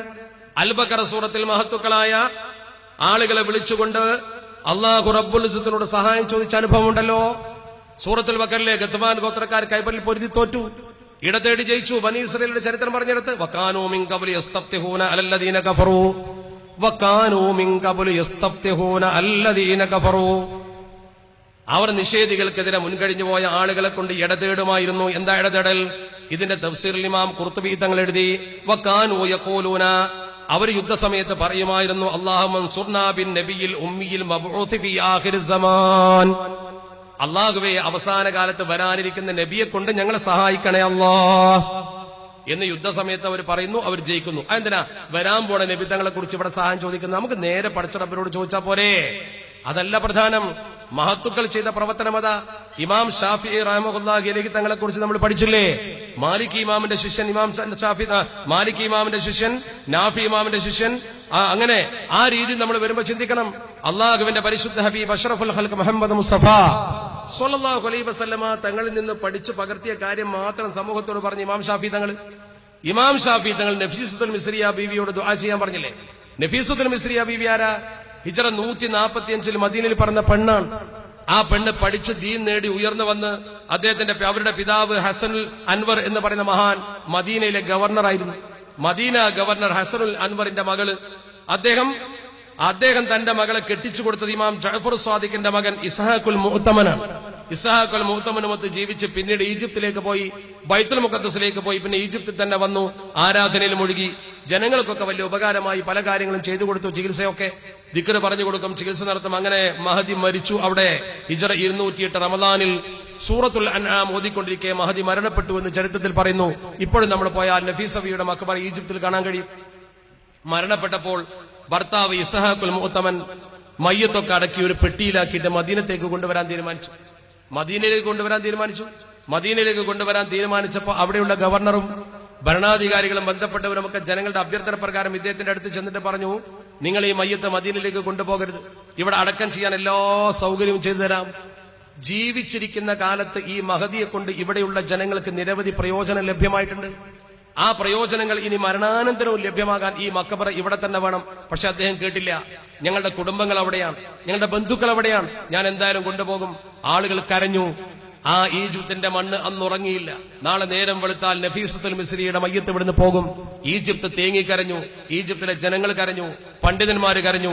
അവർ പടച്ച റബ്ബിന്റെ ദർബാറിലേക്ക് കൈയുയർത്തി, അല്ലാഹുവേ, ഈ മഹദി ജീവിച്ചിരിക്കുന്ന കാലത്ത് ഞങ്ങൾക്ക് ഉപകാരമായിരുന്നു, മരണാനന്തരവും ഉപകരിക്കാൻ ഈ മയ്യത്ത് ഇവിടെ തന്നെ വേണമെന്ന് ഞങ്ങൾ ആഗ്രഹിക്കുന്നു, നീ സഹായിക്കണേ തമ്പുരാനെ. മനമുരുകിയ പാവം മനുഷ്യന്റെ മക്കളുടെ പ്രാർത്ഥന അള്ളാഹു കേട്ടു. അള്ളാഹുവിന്റെ പരിശുദ്ധ തിരുദൂതർ അഷ്റഫുൽ ഖൽഖ് മുഹമ്മദ് മുസ്തഫ സ്വല്ലല്ലാഹു അലൈഹി വസല്ലമ തങ്ങൾ ഇസ്ഹാഖുൽ മുഅ്തമനെ അന്ന് രാത്രി സ്വപ്നത്തിൽ സന്ദർശിച്ചു. ഇസ്ഹാഖുൽ മുഅ്തമൻ എന്ന് പറയുന്ന ഭർത്താവ് മയ്യത്ത് പെട്ടിയിലാക്കി നിസ്കരിച്ച് പിന്നെ കൊണ്ടുപോകാൻ ഒരുങ്ങി നിൽക്കുമ്പോ, അന്ന് രാത്രി കടന്നുറങ്ങുമ്പോ സ്വപ്നത്തിൽ നബി തങ്ങൾ വന്നിട്ട് പറഞ്ഞു, പേരക്കുട്ടിയോട് പറഞ്ഞു, മോനെ, ആ മയ്യത്ത് ഇങ്ങോട്ട് കൊണ്ടുവരണ്ട, ആ ജനങ്ങൾക്ക് ആവശ്യമുണ്ടെങ്കിൽ അത് അവിടെ തന്നെ അടുക്കിക്കോ. ഇസ്ഹാഖുൽ മുഅ്തമനോട് നബി തങ്ങൾ വന്ന് സ്വപ്നത്തിൽ പറഞ്ഞപ്പോ അവിടെ തന്നെ നഫീസത്തുൽ മിസ്രിയെ അടക്കി. നോക്ക് നിങ്ങൾ, ആ നഫീസത്തുൽ മിസ്രിയുടെ മക്ബറ ഇന്നും അവിടെയുണ്ട്. അതിന് 5 കിലോമീറ്റർ അപ്പുറത്തുണ്ട് ഓൾഡ് പള്ളി, കെയ്റോയിലെ ഓൾഡ് പള്ളി, ഇമാം ഷാഫി തങ്ങൾ ദർസ് നടത്തിയ പള്ളി. ആ പള്ളിയിൽ വെച്ച് ഇമാം ഷാഫി തങ്ങൾ മരിച്ചപ്പോ ഇമാം ഷാഫി തങ്ങളെ മയ്യത്ത് കൊണ്ടുപോയി അങ്ങോട്ട്. എന്തിന്? ഇമാം ഷാഫി തങ്ങൾക്ക് ഒരു കരാറുണ്ടായിരുന്നു. എന്താണ് ആ കരാർ? ഞാൻ മരിച്ചാൽ എന്റെ മയ്യത്ത് മഹദിയെ കൊണ്ട് നിസ്കരിപ്പിക്കണം. ഇമാം ഷാഫി തങ്ങളും മഹദിയും തമ്മിലുള്ള ഈ ആത്മീയ ബന്ധം നോക്ക് നിങ്ങൾ. ഇമാം ഷാഫി തങ്ങൾ ആരാ? അള്ളാഹുവിന്റെ പരിശുദ്ധ ദീനിൽ അഗാധ പാണ്ഡിത്യമുള്ള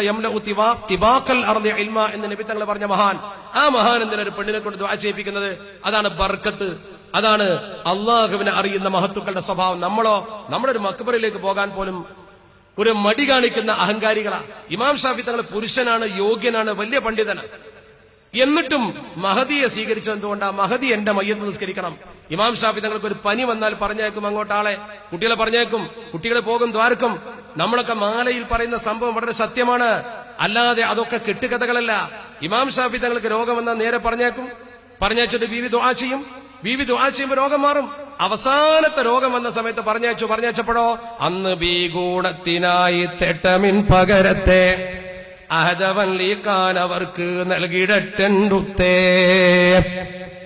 ഇനി ദുആ ചെയ്തിട്ട് ഫലമില്ല, പടച്ചവന്റെ ലിഖാന് സമയമായി എന്ന് ബീവി പറഞ്ഞയച്ചു. ശംസുലമാ റഹ്മത്തുള്ളാഹി അലൈഹി തങ്ങൾ മഹാനവർകൾ ഖദ്ദസല്ലാഹു സർറഹുൽ അസീസ് രോഗം വന്നപ്പോ നേരെ പറഞ്ഞെത്തു തിരുപ്പഞ്ചി മുഹമ്മദ് മുസ്ലിം അടുത്തേക്ക്. തിരുപ്പഞ്ചി ഉസ്താദ് ദുആ ചെയ്ത് രോഗം സുഖപ്പെടും. പലപ്പോഴും അങ്ങനെ. അവസാനം മരിക്കുന്ന ദിവസം അദ്ദേഹം പറഞ്ഞയച്ചു ആളെ. തിരുപ്പഞ്ചി ഉസ്താദിനെ കാണാനേ ഇല്ല. മരണസമയത്തോ അടുത്ത സമയത്തോ അല്പസമയം കഴിഞ്ഞോ കണ്ടു. അദ്ദേഹം പറഞ്ഞു, ഒരു വിളയിട്ടാൽ കൊയ്യണ്ടേ, അതിന്റെ സമയമായിട്ടുണ്ട് എന്ന് പറഞ്ഞു. അതിന്റെ അർത്ഥം എന്താ? ഇനി ദുആ ചെയ്തിട്ട് ഫലമില്ല. അതാണ് ബീവിയും പറഞ്ഞത്. ആ വിവരം നേരെ മക്കൾ വന്നിട്ട്, ശിഷ്യന്മാർ വന്നിട്ട്, ഉസ്താദേ ഇതുവരെ ബീവി ദുആ ചെയ്തു, ഇന്ന് ദ്വാരക്കണ്ടെന്നാ പറഞ്ഞത് എന്ന് ബഹുമാനപ്പെട്ട ഇമാം ഷാഫി തങ്ങൾ കട്ടിലിൽ കിടക്കുമ്പോൾ അവിടെ വെച്ച് പറഞ്ഞപ്പോ ഇമാം ഷാഫി തങ്ങൾ ചുറ്റും നിൽക്കുന്ന ആളോട് പറഞ്ഞു, അത് വന്ന് പറഞ്ഞ ഉടനെ ചൊന്നസാരം ഓർത്തെനിക്കുള്ള ചലിതന്നൂരത്തെ ചുറ്റു നിൽക്കുന്ന ആളരോടായി ഞാനിതിൽ മാരിത്തേ. ഞാൻ എന്തായാലും ഇതിൽ മരിച്ചു പോകുമെന്ന് ബഹുമാനപ്പെട്ടവർ തന്റെ സദസ്സിലുള്ളവരോട് പറഞ്ഞു. അങ്ങനെ ഞാൻ മരിച്ചാൽ എന്ന് വരികിൽ ബീവിയാളെ കൊണ്ടനെ മയ്യത്തെ എണമാൽ തോളൂതിടിക്ക വേണമെൻ വസീയത്തെ. എന്റെ മയ്യത്ത് നിങ്ങൾ ബീവിയെ കൊണ്ടൊന്ന് നിസ്കരിപ്പിക്കണേ. എന്റെ മയ്യത്ത് നിസ്കരിക്കാൻ ബീവിയെ നിങ്ങൾ പങ്കാളിയാക്കണേ. ഓൾഡ് കെയ്റോ മസ്ജിദിൽ നിന്ന് മയ്യത്ത് കുളിപ്പിച്ച് അവിടെ നിന്ന് എടുത്തിട്ട് അപ്പുറത്ത് കൊണ്ടുപോയി ബീവിക്ക് വീട്ടിൽ വെച്ച് നിസ്കരിക്കാവുന്ന തരത്തിൽ അതിന്റെ മുറ്റത്ത് നിർത്തിയിട്ട് ഇമാം ഷാഫി തങ്ങളുടെ പ്രിയപ്പെട്ട ശിഷ്യൻ അബൂ യാക്കൂബുൽ ബുവൈത്തി തങ്ങൾ ഇമാമത്ത് നിന്നുകൊണ്ട് ആ മയ്യത്ത് നമസ്കാരം നിർവഹിച്ചു എന്ന് ചരിത്രത്തിൽ കൃത്യമായി രേഖപ്പെട്ട് കിടക്കുന്നു. നോക്ക് നിങ്ങൾ. ഇന്ന് നിങ്ങൾ ചെന്നാൽ നിങ്ങൾക്ക് കാണാം ഈജിപ്തിന്റെ മണ്ണിൽ കെയ്റോയിൽ ഇമാം ഷാഫി തങ്ങളുടെ പള്ളി. ആ പള്ളിയിലേക്ക് കടക്കുമ്പോൾ മഖ്ദൂമിന്റെ ഉസ്താദായ സക്കരിയ അൻസാരി തങ്ങളുടെ മക്ബറ രണ്ടും നിങ്ങൾക്ക് കാണാം. ആ പ്രദേശത്ത് ഇന്നും ആ ആത്മീയ ചൈതന്യം തളം കെട്ടി നിൽക്കുകയാണ്. ഇന്നും അവിടെ ദർസ് നടക്കുകയാണ്. ഈ ദർസാണ് ദീനിന്റെ അസാസ്. ആ മഹത്തുക്കൾ പഠിപ്പിച്ചതിന്റെ അപ്പുറത്തേക്ക് നമുക്ക് പുതുചിന്ത വേണോ? ആരെങ്കിലും അന്ധവിശ്വാസം എന്ന് പറഞ്ഞാൽ നമ്മൾ ഭയപ്പെടണോ? തൗഹീദ് മനസ്സിലുണ്ട്. അള്ളയല്ലാത്ത ഒരു ഇലാഹുവില്ലെന്ന് ഉറച്ചു വിശ്വസിക്കുന്നവർ ഒരു മൗലിദ് ഓതിയതിന്റെ പേരിൽ, ഒരു മഹാനെ വിളിച്ചതിന്റെ പേരിൽ ഒരു കാരണവശാലും അള്ളാഹുവിന്റെ പരിശുദ്ധ ദീനിൽ നിന്ന് പുറത്തു പോകുന്നില്ല. ഈ ഇമാം ഷാഫി തങ്ങൾ ആരാണ്? ഇമാം ഷാഫി തങ്ങൾ ഒരിക്കൽ കൂടി ശ്രദ്ധിക്കൂ. ഇമാം മാലിക് തങ്ങളെ കയ്യിൽ നിന്ന് ഇൽമ പഠിച്ച മഹാൻ. ഇമാം മാലിക് തങ്ങൾ ഇമാം നാഫി തങ്ങളെ കയ്യിൽ നിന്ന് ഇൽമ പഠിച്ചു. ഇമാം നാഫി തങ്ങൾ ഒരു സ്വഹാബിയിൽ നിന്ന് ഇൽമ പഠിച്ചു. ആ സ്വഹാബിക്ക് നബി തങ്ങൾ പകർന്നു കൊടുത്തു. ഉത്തമ നൂറ്റാണ്ടിൽ ജീവിച്ച ബഹുമാനപ്പെട്ട ഇമാമുന ഷാഫി തങ്ങൾ വളരെ കൃത്യമായി പറയുന്നു, ഇന്നീല അതബറകു ബി അബീ ഹനീഫത, ഞാൻ അബൂ ഹനീഫ ഇമാമിനെ കൊണ്ട് ബറക്കത്ത് എടുക്കാറുണ്ട്. വഅജീഉ ഇലാ ഖബരിഹി, അദ്ദേഹത്തിന്റെ ഖബറിലേക്ക് പോകാറുണ്ട്. ഫീ കുല്ലി യൗമിൻ, മിക്ക ദിവസങ്ങളിലും, യഅനി സായിറൻ, സന്ദർശകനായിട്ട് സിയാറത്തിന് വേണ്ടി മാത്രം പോകാറുണ്ട്.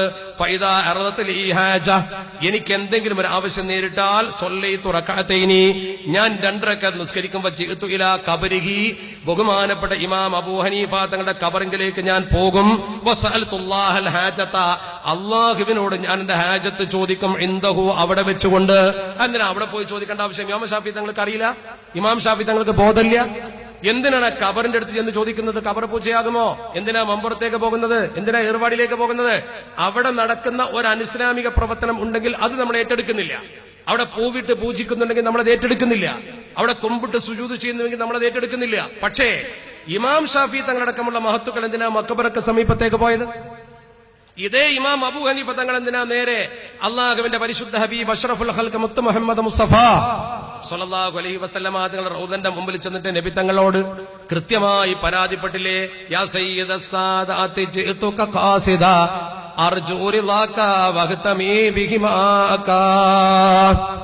എന്റെ പ്രിയപ്പെട്ട സഹോദരങ്ങളെ, പരിശുദ്ധ റൗദ സന്ദർശിക്കുമ്പോ ലോകത്തിന്റെ നാനാഭാഗങ്ങളിൽ നിന്നും വരുന്ന മഹാന്മാരായ പണ്ഡിതന്മാർ, വലിയ വലിയ ആലിമീങ്ങൾ മറച്ചു പിടിച്ചുകൊണ്ട് ഈ മഹത്തായ ഖസീദത്തുൻ നുഅ്മാൻ ഇങ്ങനെ ചൊല്ലുന്നത് കേട്ടിട്ടുണ്ട്. ഇമാം അബൂ ഹനീഫ തങ്ങളുടെ ഈ ഖസീദ ഇങ്ങനെ ചൊല്ലുന്നത് ഞാൻ പലപ്പോഴും കണ്ടിട്ടുണ്ട്. മഹാനവറുകൾ അതിൽ പറഞ്ഞൊരു വാക്കെന്താ? യാ കറമസ്സകലിനി യാ കൻസൽ വറ ജുദ്ലി ബിജൂദിക അർദിനി ബിറിളാക. നേരെ തവസ്സുൽ ചെയ്തുകൊണ്ട് നേരിട്ട് ചോദിക്കുകയാണ്, അനത്വാമിഉം ബിൽ ജൂദി മിൻക വലം യകുൻ ലി അബീ ഹനീഫത ഫിൽ അനാമി സിവാക. അബൂ ഹനീഫ തങ്ങൾ, ഈ അബൂ ഹനീഫ തങ്ങൾക്ക് നബിയെ നിങ്ങളല്ലാതെ ഭൂമിയിൽ ആരുമില്ല. എത്ര മനോഹരമായിട്ടാണ് ആ പറഞ്ഞത്, എത്ര മനോഹരമായിട്ടാണ് ആ പറയുന്നത്. എനിക്ക് നിങ്ങൾ വേണമെന്ന് പറഞ്ഞുകൊണ്ട് നബി തങ്ങളുടെ റൗദ ഷരീഫിന്റെ മുമ്പിൽ. മാത്രമല്ല, പൂർവ്വകാല പ്രവാചകന്മാർ തവസ്സുൽ ചെയ്ത കഥകളൊക്കെയും പറയുന്നുണ്ട്. എല്ലാ പ്രവാചകന്മാരും കൃത്യമായി തവസ്സുൽ ചെയ്ത കഥ പറയുന്നുണ്ട്. എത്രത്തോളം എന്ന് ചോദിച്ചാൽ, ഇബ്രാഹിം നബി തങ്ങൾ, അതുപോലെ തന്നെ ബഹുമാനപ്പെട്ട അഷ്റഫുൽ ഖൽഖ് മുഹമ്മദ് മുസ്തഫ തങ്ങളെ കൊണ്ട് തവസ്സുൽ ചെയ്ത മഹത്തുക്കളുടെ കഥ മുഴുവൻ പറയുന്നുണ്ട്. എന്താണ് അതിനർത്ഥം? ആദം നബി അലൈഹി സ്വലാത്തു വസ്സലാം തല്ലദീ ലമ്മ തവസ്സല അദമു മിൻ സല്ലത്തിൻ ബിക ഫഅസ വഹുവ അബാക.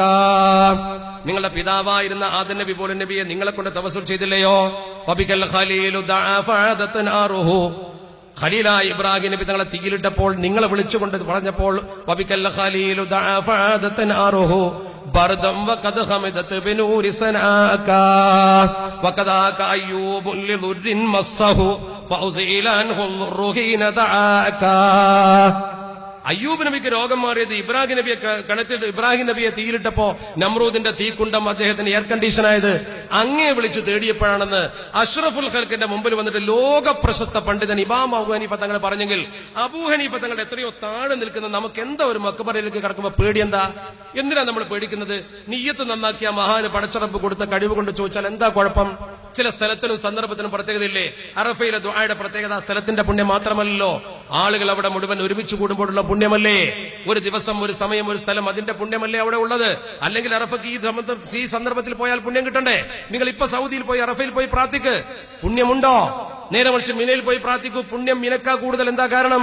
മിന ഹറമിന്റെ അകത്താ, അറഫ ഹറമിന്റെ പുറത്താ.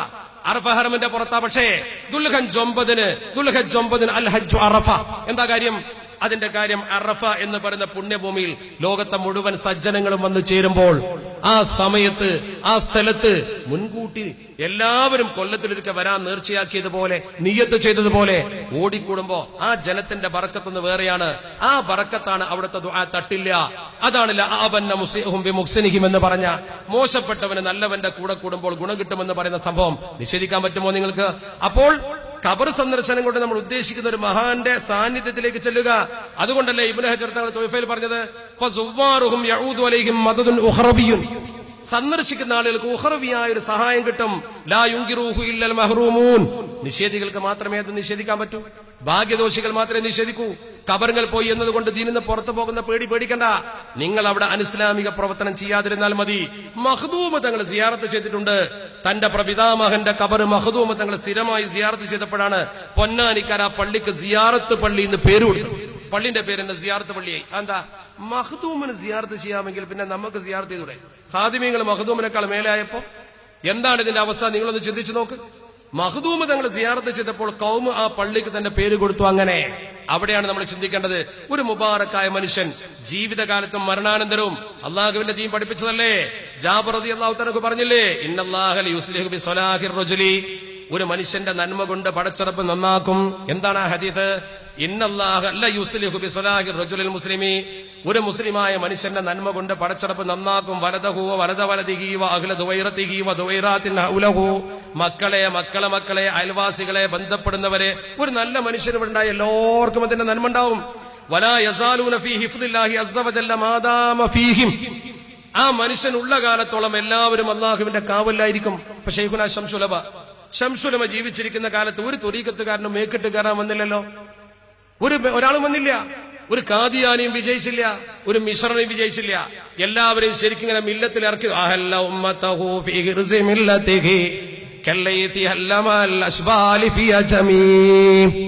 അള്ളാഹുവിന്റെ ഹബീബിനെ കുറിച്ച് ഇമാം ബൂസീരി തങ്ങൾ പറഞ്ഞ പോലെ വില്ലത്താകുന്ന കോട്ടയിൽ നമ്മളിങ്ങനെ ഇറക്കി നിർത്തിയിട്ട് സമത്തിയുടെ കോട്ടയിൽ ശരിക്കും സംരക്ഷിച്ചു.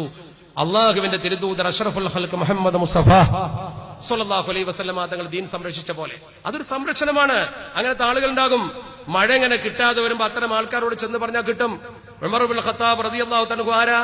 അദ്ദേഹത്തിന്റെ കാലത്ത് നേരിട്ട് ചെന്നിട്ട് അദ്ദേഹം പറഞ്ഞ എന്താ? അല്ലാഹുമ്മ ഇന്നാ കുന്നാ നതവസ്സലു ഇലൈക ബിനബിയിന, പടച്ചോനെ ഞങ്ങൾ നിന്നോട് ഞങ്ങളെ നബിയെ വെച്ചുകൊണ്ട് തവസ്സുൽ ചെയ്തിരുന്നു. ഫതസ്ഖീന, ഞങ്ങൾക്ക് നീ മഴ തന്നിട്ടുണ്ട്. വ ഇന്നാ നതവസ്സലു ഇലൈക ബി അമ്മി നബിയിന, അബ്ബാസ് റളിയല്ലാഹു തആല അൻഹുവിനെ കൊണ്ട് ഞങ്ങളൊന്ന് ഇടതേടുന്നു. ഫസ്ഖീന, ഒന്ന് മഴ തരണേ. ആരാ പറയുന്നത്? ഇമാം ബുഖാരി തങ്ങൾ. അബ്ബാസ് റളിയല്ലാഹു തആല അൻഹുവിനെ മുമ്പിൽ വെച്ചുകൊണ്ട് മഴ ചോദിക്കുന്നു. എന്താണ് അതിന്റെ അർത്ഥം?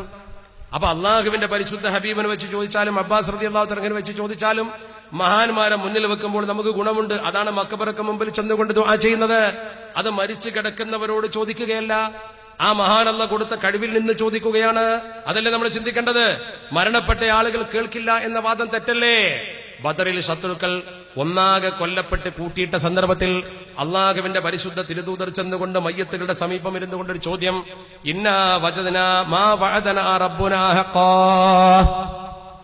എന്റെ റബ്ബ് എന്നോട് പറഞ്ഞൊക്കെ സത്യം പൂർത്തി. നിങ്ങളൊക്കെ വീണില്ലേ? ഇന്നോട് നിങ്ങൾ വീഴുമെന്ന് പറഞ്ഞിരുന്നു, ഇന്നിടങ്ങളിൽ ഇന്നവർ വീഴുമെന്ന് പറഞ്ഞിരുന്നു, കൃത്യം. ഫഹൽ വജത്തും മാ വഅദ റബ്ബുകും ഹഖാ, നിങ്ങളുടെ നാഥൻ നിങ്ങളോട് പറഞ്ഞത് പുലർന്നുവോ? ചോദ്യം.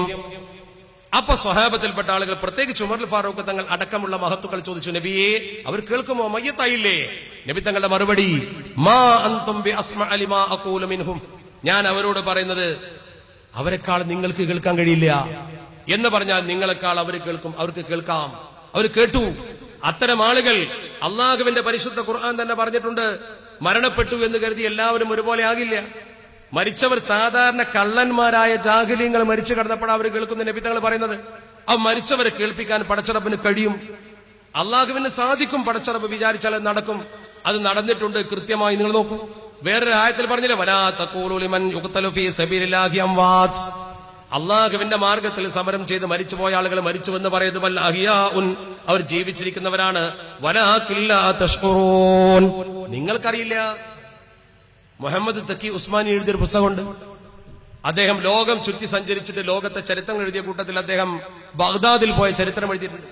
അന്ന് ഇറാഖിന്റെ ചരിത്രം അദ്ദേഹം എഴുതി. ജസ്റ്റിസ് മുഹമ്മദ് തക്കി ഉസ്മാനി, പാകിസ്ഥാൻകാരനാണ്. അദ്ദേഹത്തിന്റെ പുസ്തകം ഒന്ന് വായിച്ചു നോക്ക് നിങ്ങൾ.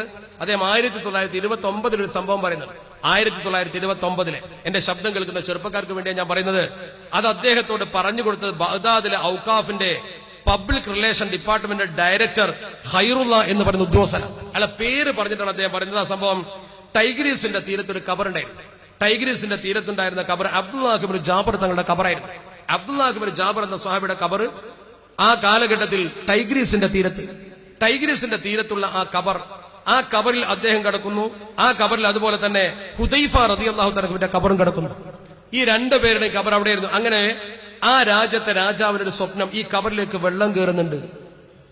ടൈഗ്രീസിന്റെയും അതുപോലെ തന്നെ ആ പ്രദേശത്തൊരു സൽമാൻ മസ്ജിദിന്റെ അതിന്റെ ഇടക്കും ഇവർ കീറി നോക്കി. വെള്ളമൊന്നും ഇങ്ങോട്ട് കയറുന്ന ലക്ഷണമില്ല. അപ്പോൾ പിന്നെ ഈ കബറിലേക്ക് വെള്ളം കയറുന്ന വെറുതെയാ. രാജാവ് അത് ഉപേക്ഷിച്ചു പദ്ധതി. വീണ്ടും അദ്ദേഹം സ്വപ്നം കണ്ടു. 3 തവണ സ്വപ്നം കണ്ടു. 3 ദിനങ്ങളിലായി ഈ കബറിലേക്ക് വെള്ളം കയറുന്ന സ്വപ്നം കണ്ടപ്പോൾ രാജാവ് പ്രധാനപ്പെട്ട പണ്ഡിത ലോകത്തെ വിളിച്ചു കൂട്ടിയിട്ട് ചർച്ച ചെയ്ത് ആ കബർ തുറന്നിട്ട് സൽമാൻ മസ്ജിദിലേക്ക് ആ കബർ മാറ്റാൻ തീരുമാനിച്ചു. സൽമാൻ ഫാരിസി റളിയല്ലാഹു തആലയുടെ പേരിലുള്ള ആ പള്ളിയുടെ സമീപത്തേക്ക് കബർ മാറ്റാൻ തീരുമാനിച്ചു. കബർ തുറക്കാൻ തീരുമാനിച്ചു. 929 ആ സംഭവം. അടുത്ത കാലത്ത് കബർ തുറക്കാൻ തീരുമാനിച്ചപ്പോൾ അത് ഒരു ഹജ്ജോടടുത്ത സമയമായിരുന്നു. ഭൂരിപക്ഷം ആളുകളും പരിശുദ്ധ മക്കയില്ല. അവരിൽപ്പെട്ട പലരും ഇങ്ങോട്ട് സന്ദേശം കൊടുത്തു, എന്നോ മരിച്ചുപോയ മഹാന്മാരായ ആളുകളുടെ കബർ തുറക്കുകയാണ്, ഞങ്ങൾക്കതിന് സാക്ഷിയാകണം, തീയതി മാറ്റണം. അഭ്യർത്ഥന മാനിച്ച് തീയതി മാറ്റി. അങ്ങനെ തീയതി മാറ്റി മറ്റൊരു തീയതിക്ക് വെച്ച് ആ കബർ തുറക്കുന്ന സന്ദർഭത്തിൽ ആ തീരത്ത് ധാരാളം ആളുകൾ ഒരുമിച്ച് കൂടി. ഒരു വലിയ ജനാവലിയുടെ പ്രത്യേക സാന്നിധ്യത്തിൽ കബർ തുറന്നു. ആ ഹജ്ജിന്റെ വേളയിൽ നിന്ന് മാറ്റിവെച്ച് കബർ തുറന്നപ്പോൾ ഒരുപാട് ആളുകൾ വന്നു. 13 നൂറ്റാണ്ടുകൾക്ക് ശേഷം, 1300 കൊല്ലത്തിന്റെ ശേഷം കബർ തുറന്നു. ആ കബർ തുറന്നപ്പോൾ ആ കബറിൽ ഒരു കേടുപാടും കൂടാതെ മയ്യത്ത്. ആ മയ്യത്ത് നോക്കി നിന്ന ആളുകളുടെ ദൃക്സാക്ഷി വിവരണം അന്നത്തെ ബഗ്ദാദ് ഔക്കാഫിന്റെ പ്രതിനിധി ആ കൃത്യമായി പറഞ്ഞു കൊടുത്ത സംഭവം തക്കി ഉസ്മാനി ഉദ്ധരിക്കുന്നുണ്ട്. എന്നിട്ട് ആ മയ്യത്ത് മാറ്റിയിട്ട് സൽമാൻ മസ്ജിദിന്റെ സമീപത്ത് കൊണ്ടുപോയി മറവ് ചെയ്തു. ഒന്ന് ആലോചിച്ച് നോക്കൂ നിങ്ങൾ, എന്താണ് ആ പ്രത്യേകത? ആ മയ്യത്തിനൊന്നും സംഭവിച്ചില്ല. വലാ തഖൂലു ലിമൻ യുഖ്തലു ഫീ സബീലില്ലാഹി അംവാത് ബൽ അഹ്യാ, അവർ അവിടെ ജീവിച്ചിരിക്കുകയാണ്. ഉഹദിലെ സംഭവം ജാബർ റളിയല്ലാഹു തആല തന്നെയില്ലേ? ജാബർ റളിയല്ലാഹു തആലയുടെ പിതാവ് അബ്ദുള്ള, അദ്ദേഹം ഉഹദിൽ മരണപ്പെട്ട ശേഷം അദ്ദേഹത്തിന്റെ കബറിന്ന് മാറ്റി മറവ് ചെയ്യുമ്പോൾ തലഭാഗത്തെ മുറിവിൽ വെച്ചിരുന്ന കയ്യൊങ്ങെടുത്തപ്പോൾ ഈ മുറിവിൽ നിന്ന് രക്തമൊലിച്ചു എന്ന് ചരിത്രമില്ലേ? ചില ശരീരങ്ങളെ ഒരിക്കലും ഈ ഭൂമി തിന്നൂല. ഭൂമി തിന്നാത്ത പവിത്രമായ ശരീരങ്ങൾ അള്ളാഹുവിന്റെ റസൂൽ നിഷേധിയായ ഒരു മനുഷ്യനെ കുറിച്ച് അവന്റെ ശരീരം ഭൂമി സ്വീകരിക്കില്ലെന്ന് പറഞ്ഞു. മറമാടി പുറന്തള്ളും ഉപേക്ഷിച്ച് പോയി അവരാ മയ്യത്ത്. ഇതൊക്കെ സംഭവങ്ങളല്ലേ? ഈ സംഭവങ്ങളെയൊക്കെ നിഷേധിക്കാൻ കഴിയുമോ നമുക്ക്? ഈ ബറക്കത്തും ഈ കഴിവൊന്നും നിഷേധിക്കണ്ട. അപ്പൊ നമ്മളിവിടെ മനസ്സിലാക്കേണ്ട പ്രധാനപ്പെട്ട കാര്യം, ഇവരെ കുറിച്ചൊരു മദ്ഹ് നമ്മൾ പാടി എന്നതുകൊണ്ട് എന്താ കുഴപ്പം? നമ്മൾ റബീഉൽ അവ്വൽ വരാൻ പോകുന്ന മൗലിദോതും അള്ളാഹുവിന്റെ തിരുദൂതർ അഷ്റഫുൽ ഖൽഖ് ത്വാഹ റസൂലുള്ളാഹി സ്വല്ലല്ലാഹു അലൈഹി വസല്ലം തങ്ങൾ ജീവിച്ചിരിക്കുന്ന കാലത്ത് മദീനത്തെ പള്ളിയിൽ നബി തങ്ങളുടെ മുഖത്ത് നോക്കി പാട്ടുപാടിയില്ലേ? നബി തങ്ങളുടെ മുഖത്ത് നോക്കി അസ്സാനബിന് താബിത്ത് തങ്ങൾ പറഞ്ഞു, ശക്കാലഹു മിൻ അംരിഹി ലിയുജില്ലഹു ഫദുൽ അർശി മഹ്മൂദുൻ വഹദാ മുഹമ്മദു. നേരെ നബി തങ്ങളുടെ മുഖത്ത് നോക്കിയിട്ട് ആ പാട്ട് നബി തങ്ങൾ എന്താ ചെയ്തത്? ഹസാൻ പാടിയത് പാടി, ഇനി പാടരുത് എന്ന് പറഞ്ഞോ? ഇല്ല.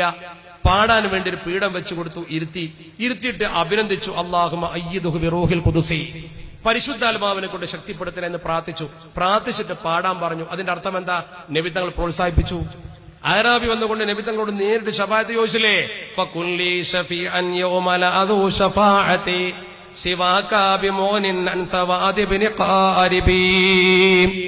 ഈ സവാദ് ബിൻ കാര്യം ആരുമില്ലാത്തപ്പോ നിങ്ങൾ എനിക്ക് ശഫാഅത്ത് ചെയ്യണം. നബി തങ്ങൾ പറ്റില്ല എന്ന് പറഞ്ഞോ? അള്ളാഹുവിന്റെ തിരുദൂതർ പറ്റില്ല എന്ന് പറഞ്ഞില്ലല്ലോ. ഞാൻ പറഞ്ഞു വരുന്നത്, ചരിത്രത്തിൽ കാണുന്നതും ചരിത്രം പകർത്തിയതും മുസ്ലിം ലോകം അംഗീകരിച്ചതുമേ സമത്വക്കാർ ചെയ്യുന്നുള്ളൂ.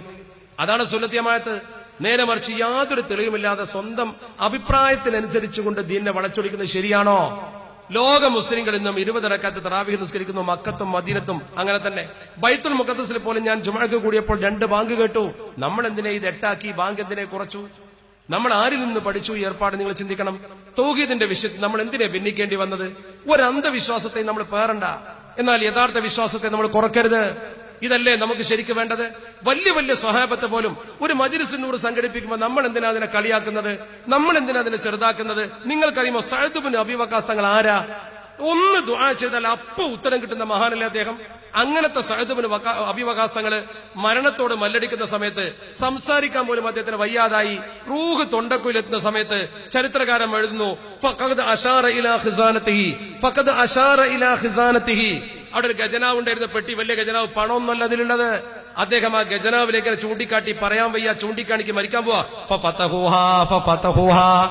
ചരിത്രകാരന്മാരെഴുതുന്നു, ആ ഖജനാവ് അങ്ങ് തുറക്കപ്പെട്ടു. അഖ്റജൂ മിൻഹാ റിദാഅൻ ഖദീമാ. ഒരു പഴയ മുണ്ട് അതിൽ നിന്നെടുത്തു. ഒരു പഴയ മുണ്ട്, ആ മുണ്ട ഇതിനെടുത്തു. അത് അദ്ദേഹത്തിന്റെ കൈ കൊടുത്തു. അപ്പൊ അദ്ദേഹത്തിന് അല്പമൊക്കെ സംസാരിക്കാൻ കഴിയുന്നുണ്ട്. ആ ബർക്കത്തിന്റെ മുണ്ട് ഇങ്ങനെ കൈ പിടിച്ചിട്ട് വേണം കഫിനൂനി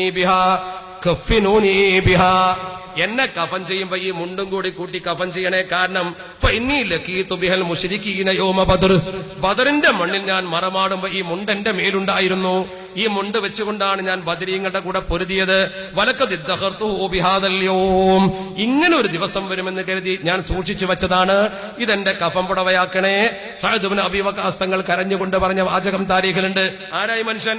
നേരെ ദുആ ചെയ്താ ഉത്തരം കിട്ടും.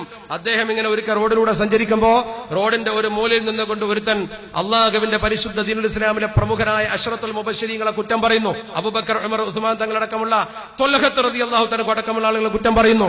ഇദ്ദേഹം നേരെ കയറി ചെന്നു, എന്താ നീ പറയുന്നെന്ന് ചോദിച്ചു. തെറ്റ് കാണുമ്പോ എതിർക്കണ്ടേ? അയാൾ പറഞ്ഞു, എന്താന്ന് ചോദിച്ചു. നീ പറയുന്ന ആളുകൾ ആരാന്നറിയോ? അള്ളാഹുവിന്റെ പരിശുദ്ധ തിരുദൂതർ സ്വർഗം കൊണ്ട് വാഗ്ദാനം ചെയ്ത ആളുകളെ കുറിച്ചാണ് നീ ഈ കുറ്റം പറയുന്നത്. പറയല്ലടാ മോനെ എന്ന് പറഞ്ഞു.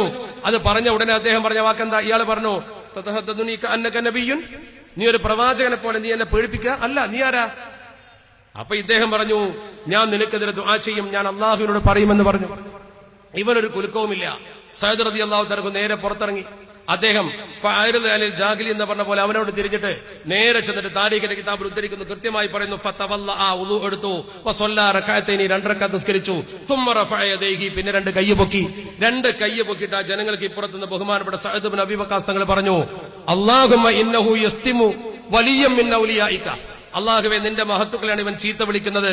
അതുകൊണ്ട് ഒരു കാര്യം ഞാൻ നിന്നോട് ചോദിക്കുന്നു, പടച്ചറബ്ബേ, ഫലാ തുഫരിക ഹാദൽ ജംഅ ഹത്താ തറാഹും ഖുദ്റതക, പടച്ചറബ്ബേ നിന്റെ കുദറത്ത് ഇവർക്കൊന്ന് കാണിച്ചു കൊടുക്കാതെ പിരിച്ചുവിടല്ലേ.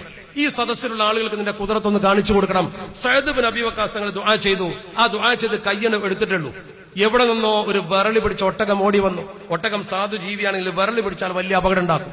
പോത്ത് പോലെ, പോത്ത് സാധുജീവിയാ, പോത്ത് ഇടഞ്ഞ് ഓടി നോക്കണം, പിന്നെ ഓടാൻ സ്ഥലം നമ്മൾ കാണൂല. ഇത് ഓടി വന്നിട്ട് ജനങ്ങൾക്കിടയിൽ എന്തോ ഒന്നിങ്ങനെ തെരഞ്ഞു. അപ്പോഴാണ് ഇവനെ കാണുന്നത്. ഇവന്റെ അടുത്തേക്ക് നേരെ ചെന്നിട്ട് ഇവരെ രണ്ട് കാലിന്റെ ഇടയിൽ തല വെച്ചിട്ട് ഇവനൊന്ന് പൊക്കിയിട്ട് ഒറ്റ ഉയർത്തല. ഇവൻ ഏതാണ്ടൊരു വാണം പോലെ മേലോട്ട് കയറി തല കുത്തനങ്ങോട്ട് വന്നിട്ട് വീണിട്ട് കുത്തി വന്ന് തല ഭൂമിയിലടിച്ചിട്ട് ഫംഫലൊക്കെ ദിമാഹുവ മാത്ത തലച്ചോറ് പൊട്ടിത്തെറിച്ച് അപ്പത്തന്നെ മരിച്ചു. ആൾക്കാരെ ശരിക്കാണ് കണ്ടു. ഒറ്റ ദ്വാണ്, സഡൻ മറുപടിയാണ്. ആ രീതിയിലുള്ള കഴിവ് പടച്ചിറപ്പ് കൊടുത്ത മഹാനായത്. അല്ലാഹുമ്മ അജിബ് ദഅവതഹു വസദ്ദിദ് റംയതഹു. നബി തങ്ങള് ആ മഹാന അനുഗ്രഹം വെച്ചുകൊണ്ട് ദുആ ചെയ്ത അതിന്റെ കാരണവും ചരിത്രമൊന്നും ഇപ്പൊ ഞാൻ പറയുന്നില്ല. അത്ര വലിയ വരം നബി തങ്ങൾ കൊടുത്ത മഹാൻ മരിക്കാൻ സമയത്ത് ബദരീങ്ങളെ കൂടെ ബദറിൽ പങ്കെടുത്ത ഒരു തുണിക്കഷ്ണം എന്റെ കഫംപുടവിൽ ഇടണമെന്ന് പറയുമ്പോ അതും കൊണ്ടുപോയാൽ ഗുണമുണ്ട് എന്ന് പഠിച്ചത് കൊണ്ടല്ലേ അത്. അവ മജ്ലിസിനോട് ചെല്ലുമ്പോൾ ഗുണമില്ലേ? മഹാന്മാരുടെ ആധാറുകളിൽ ഗുണമില്ലേ? ആധാറുകളിൽ ഗുണമുണ്ട് എന്നതുകൊണ്ടല്ലേ മുടിയും വെള്ളവും കൊടുത്ത് ഞങ്ങളെ പറ്റിക്കാനെങ്കിലും ചില ആളുകൾക്ക് പറ്റിയത്. അതാണ് നമ്മൾ മനസ്സിലാക്കേണ്ടത്. നമ്മൾ മനസ്സിലാക്കേണ്ടത് കൃത്യമായി ആധാറുകളുടെ മഹത്വവും അതിന്റെ അംഗീകാരവും ഒക്കെ നമ്മൾ കൃത്യമായി പഠിക്കണം. യൂസുഫ് നബി അലൈഹി സ്വലാത്തു വസ്സലാം കൊടുത്ത കുപ്പായം കൊണ്ടുപോയിട്ട് യഅ്ഖൂബ് നബി തങ്ങളെ മുഖത്തിട്ടാൽ കണ്ണ് കാണുമെന്ന് പറയുന്നു. ഫർത്തദ്ദ ബസീറ, കണ്ണ് കണ്ടു. നിങ്ങളൊരു കുപ്പായം നിങ്ങളെ വാപ്പാന്റെ മുഖത്ത് കൊണ്ടുപോയിട്ട് എല്ലാ കാഴ്ചയും പോവൂലേ? രണ്ടും തമ്മിലെ വ്യത്യാസം മനസ്സിലാക്കണ്ടേ? അള്ളാഹുവിന്റെ പരിശുദ്ധ ദീൻ പഠിപ്പിച്ച ഈ ബറക്കത്തുകളും ഈ ആത്മീയ സദസ്സുകളും നിഷേധാത്മക നയം സ്വീകരിച്ചുകൊണ്ട് നമ്മൾ തമ്മിൽ തല്ലി നശിപ്പിക്കണോ? അതോ അന്ധവിശ്വാസത്തെയും അനാചാരത്തെയും നമുക്ക് ഒരുമിച്ച് കൂടി എതിർത്തുകൊണ്ട് സത്യത്തിന്റെ ധർമ്മത്തിന്റെ ഒരു ശരിയായ വശം നമുക്ക് പുലർത്തണോ? ഈ ഫാസിസ്റ്റുകളും ഈ ഭീകരന്മാരും നമ്മളെ നശിപ്പിക്കാൻ നടക്കുമ്പോൾ പടച്ചിറപ്പിനോട് കാവൽ ചോദിക്കുന്ന, അള്ളാഹുവിനോട് ശരിക്കും നമ്മൾ സഹായാർത്ഥന നടത്തുന്ന, നേരിട്ട് പടച്ചിറപ്പിനോട് പറയുമ്പോൾ യാ കവിയു യാ മതീൻ ഇക്ഫി ശർറൽ ആലിമീൻ, അത് പള്ളിയിൽ ചെല്ലണോ അതോ ഹദ്ദാദ് റാത്തീബ് തെറ്റാന്ന് പറയണോ? നിങ്ങൾ പറ, ആലോചിച്ച് ചിന്തിക്ക്. മുസ്ലിം ഉമ്മത്തിന് ശക്തി വേണോ? ഒരുമ വേണോ? കൂട്ടായ്മ വേണോ? അതോ പിളരണോ? ആത്മീയത വേണോ? അതോ എല്ലാറ്റിനെയും നിഷേധിക്കണോ? നമ്മളാ ചിന്തിക്കേണ്ടത്. മയ്യത്ത് കൊണ്ടുപോകുമ്പോൾ ലാ ഇലാഹ ഇല്ലല്ലാഹ് എഴുതാൻ പാടില്ല, ഖുത്ബ അറബിയിൽ ഓതാൻ പാടില്ല, തറാവീഹ് 20 റക്അത്ത് പാടില്ല, ജുമുഅക്ക് ഒരു ബാങ്ക് പാടില്ല. ഇങ്ങനെ പാടില്ല പാടില്ല പാടില്ല പറഞ്ഞ് നശിപ്പിക്കണോ? അതോ ഇല്ലാത്തതൊന്നും കടത്തിക്കൂട്ടാതെ ഉള്ളതൊക്കെ ശരിക്ക് കൊണ്ടു നടന്നിട്ട് യഥാർത്ഥ ദീൻ നമുക്ക് മുറുകെ പിടിക്കണോ? ഇതാണ് സമസ്ത കേരള ജംഇയ്യത്തുൽ ഉലമ 90 വർഷമായിട്ട് ഇവിടെ പഠിപ്പിച്ചുകൊണ്ടിരിക്കുന്നത്. 90 വർഷമായിട്ട് സമസ്ത പഠിപ്പിച്ചുകൊണ്ടിരിക്കുന്നത്. ആ പാഠം സമസ്ത പകർന്നു കൊടുക്കുന്നത് കൊണ്ടും അത് കൊണ്ടു നടക്കുന്ന ആലിമികളുടെ വിശുദ്ധി കൊണ്ടും ജനങ്ങൾ ഇന്നും സമസ്തക്കൊപ്പം നിൽക്കുന്നു. നിരവധി സംഭവങ്ങൾ ഇനിയും സൂചിപ്പിക്കാണ്ട് ഞാൻ തുടങ്ങി വെച്ചിട്ടേ ഉള്ളൂ. അഹ്ലുസുന്നത്തി വൽ ജമാഅ ആഴമുള്ള വിഷയമാണ്. പക്ഷേ ഏതൊരാൾക്കും വളരെ പെട്ടെന്ന് ബോധ്യമാകും. അതിന് നല്ല ജീവിതം നയിക്കുന്ന ഒരു തലമുറയെ കണ്ട് നമ്മൾ പഠിക്കണം. പൂർവ്വഗാമികളായ പലരും, ബാഫക്കിത്തങ്ങൾ, പൂക്കോയത്തങ്ങൾ, അവരൊക്കെ എന്താ ചെയ്തത്? കണ്ണിയത്ത് ഉസ്താദ് ശംസുലമ, അവരൊക്കെ എന്താ ചെയ്തത്? അവരൊക്കെ തെറ്റ് പഠിപ്പിക്കുമോ ഈ സമൂഹത്തെ? മഖ്ദൂമ് തങ്ങളൊരു മൗലിദ് എഴുതിയിട്ട് ജനങ്ങൾക്ക് തരുമോ? ഗസാലി ഇമാമിന്റെ മൗലിദ് ചുരുക്കിയിട്ട് അദ്ദേഹം ജനങ്ങളോട് പറയുമോ ചൊല്ലാൻ? ജനങ്ങളെ വഴിപിടിപ്പിക്കുന്ന ഒരു കാര്യം മഖ്ദൂമ് പറയുമോ? ഇല്ല. അവരെ വിശ്വസിക്കണം നമ്മൾ. പൂർവികരെ തള്ളിപ്പറഞ്ഞാൽ പിന്നെ ദീനില്ല. അതുകൊണ്ടാണ് സത്യവിശ്വാസത്തിലെത്തിയ ശേഷം പിന്നെ നമ്മൾ തെറ്റിൽ പോകാൻ പാടില്ല. ബഅദ ഹദൈതനാ വഹബ് ലനാ മിൻ ലദുൻക റഹ്മ അല്ലാഹുമ്മ ലാ തുസിഗ് ഖുലൂബനാ ബഅദ ഇദ് ഹദൈതനാ വഹബ് ലനാ മിൻ ലദുൻക റഹ്മ എന്ന് പ്രാർത്ഥിക്കുന്നവരാ നമ്മൾ. നേരായ മാർഗത്തിൽ നിന്നിട്ട് പിന്നെ നമ്മൾ പഴിച്ച് സംശയമുള്ളവരാകാൻ പാടില്ല. അതുകൊണ്ട് സംശയാലുക്കളായ ആളുകൾ ഒന്നുകൂടി ആഴത്തിൽ പഠിക്കുക. എതിർപ്പിന്റെ മനോഭാവം മാറ്റിവെച്ച് പഠന മനോഭാവം കൊണ്ടുവന്നാൽ കുറെ മാറ്റമുണ്ടാകും. വാശി പിടിച്ചു നിൽക്കാതെ പഠിക്കാൻ തയ്യാറാവണം. എന്ത് സംശയം നിങ്ങൾക്കുണ്ടോ? ഞാൻ ചെറുപ്പക്കാരോടാ പറയുന്നത്, കവലയിൽ ആരെങ്കിലും പ്രസംഗിക്കുന്നത് കേട്ടിട്ടോ ഏതെങ്കിലും പുസ്തകങ്ങൾ വായിച്ചിട്ടോ നിങ്ങൾക്ക് സംശയം ജനിച്ചാൽ നിങ്ങൾ പഠിക്കാൻ തുടങ്ങി എന്നാണ് അതിന്റെ അർത്ഥം. അപ്പോൾ നിങ്ങൾ ചെയ്യേണ്ടത് അതേ രീതിയിൽ ചിന്തിക്കുന്നതിന് പകരം പള്ളിയിൽ ഇതായിരിക്കുന്ന ഈ ഉസ്താദുമാർ, നിരന്തരം ദീൻ പഠിപ്പിക്കുന്നവർ, അവരൊന്ന് വന്ന് കണ്ട് ഉസ്താദെ എനിക്ക് ഇങ്ങനൊരു സംശയം ജനിച്ചിട്ടുണ്ട്, അതിനൊരു മറുപടി നിങ്ങൾ തരണമെന്ന് പറഞ്ഞാൽ ഇവർ കണ്ടെത്തി തരും, പഠിപ്പിച്ചു തരും. അവർ പഠിപ്പിച്ചിട്ട് നിങ്ങൾക്ക് ബോധ്യപ്പെടുന്നുണ്ടോ? നിങ്ങൾ അംഗീകരിക്കണം. വഴിപിടക്കാൻ എളുപ്പമുണ്ട്, നേരെയാകാൻ ആ പ്രയാസം. അതുകൊണ്ടാണ് ഒരു ദിവസം 7 തവണ ഇഹ്ദിന സിറാത്തൽ മുസ്തഖീം എന്ന് ആവർത്തിച്ച് പറയിപ്പിക്കുന്നത്. അതുകൊണ്ട് സിറാത്ത് മുസ്തഖീമിന്റെ നേർപ്പാതയുടെ വഴി പഠിക്കുക. അല്ലാഹു സ്വർഗത്തിലേക്ക് പോകുന്ന കൂട്ടരെ കുറിച്ച് പറഞ്ഞപ്പോഴൊക്കെ യാ അയ്യുഹല്ലദീന ആമനു വ അമിലുസ് സ്വാലിഹാത്ത് എന്നാണ് പറഞ്ഞത്. സൽക്കർമ്മികൾക്കൊക്കെയും സ്വർഗമില്ല. വിശ്വസിച്ച് സൽക്കർമ്മം ചെയ്യുന്നവനാണ് സ്വർഗം. കുറെ നന്മ ചെയ്താൽ കുറെ പ്രതിഫലം കിട്ടും. പ്രതിഫലം ചിലപ്പോൾ ഭൂമിയിൽ നിന്നാവാം. അമുസ്ലിങ്ങൾക്കും അല്ലാഹു പ്രതിഫലം കൊടുക്കും നന്മ ചെയ്താൽ. പക്ഷെ സ്വർഗം വേണോ? സ്വർഗം വേണമെങ്കിൽ നമ്മൾ ചെയ്യേണ്ടത് എന്താ? വിശ്വാസം ശരിയാവണം, ഈമാൻ ശരിയാവണം. അല്ലാഹു നമ്മുടെ ഈമാൻ കാമിലാക്കി തരുമാറാവട്ടെ. മഹാന്മാർ സഞ്ചരിച്ച വഴിയിലൂടെ പോകാൻ റബ്ബ് തആല നമുക്ക് തൗഫീഖ് നൽകുമാറാവട്ടെ. അല്ലാഹുവേ, ഇത് സംഘടിപ്പിച്ചവർക്ക് നീ ഖൈർ നൽകണേ തമ്പുരാനെ.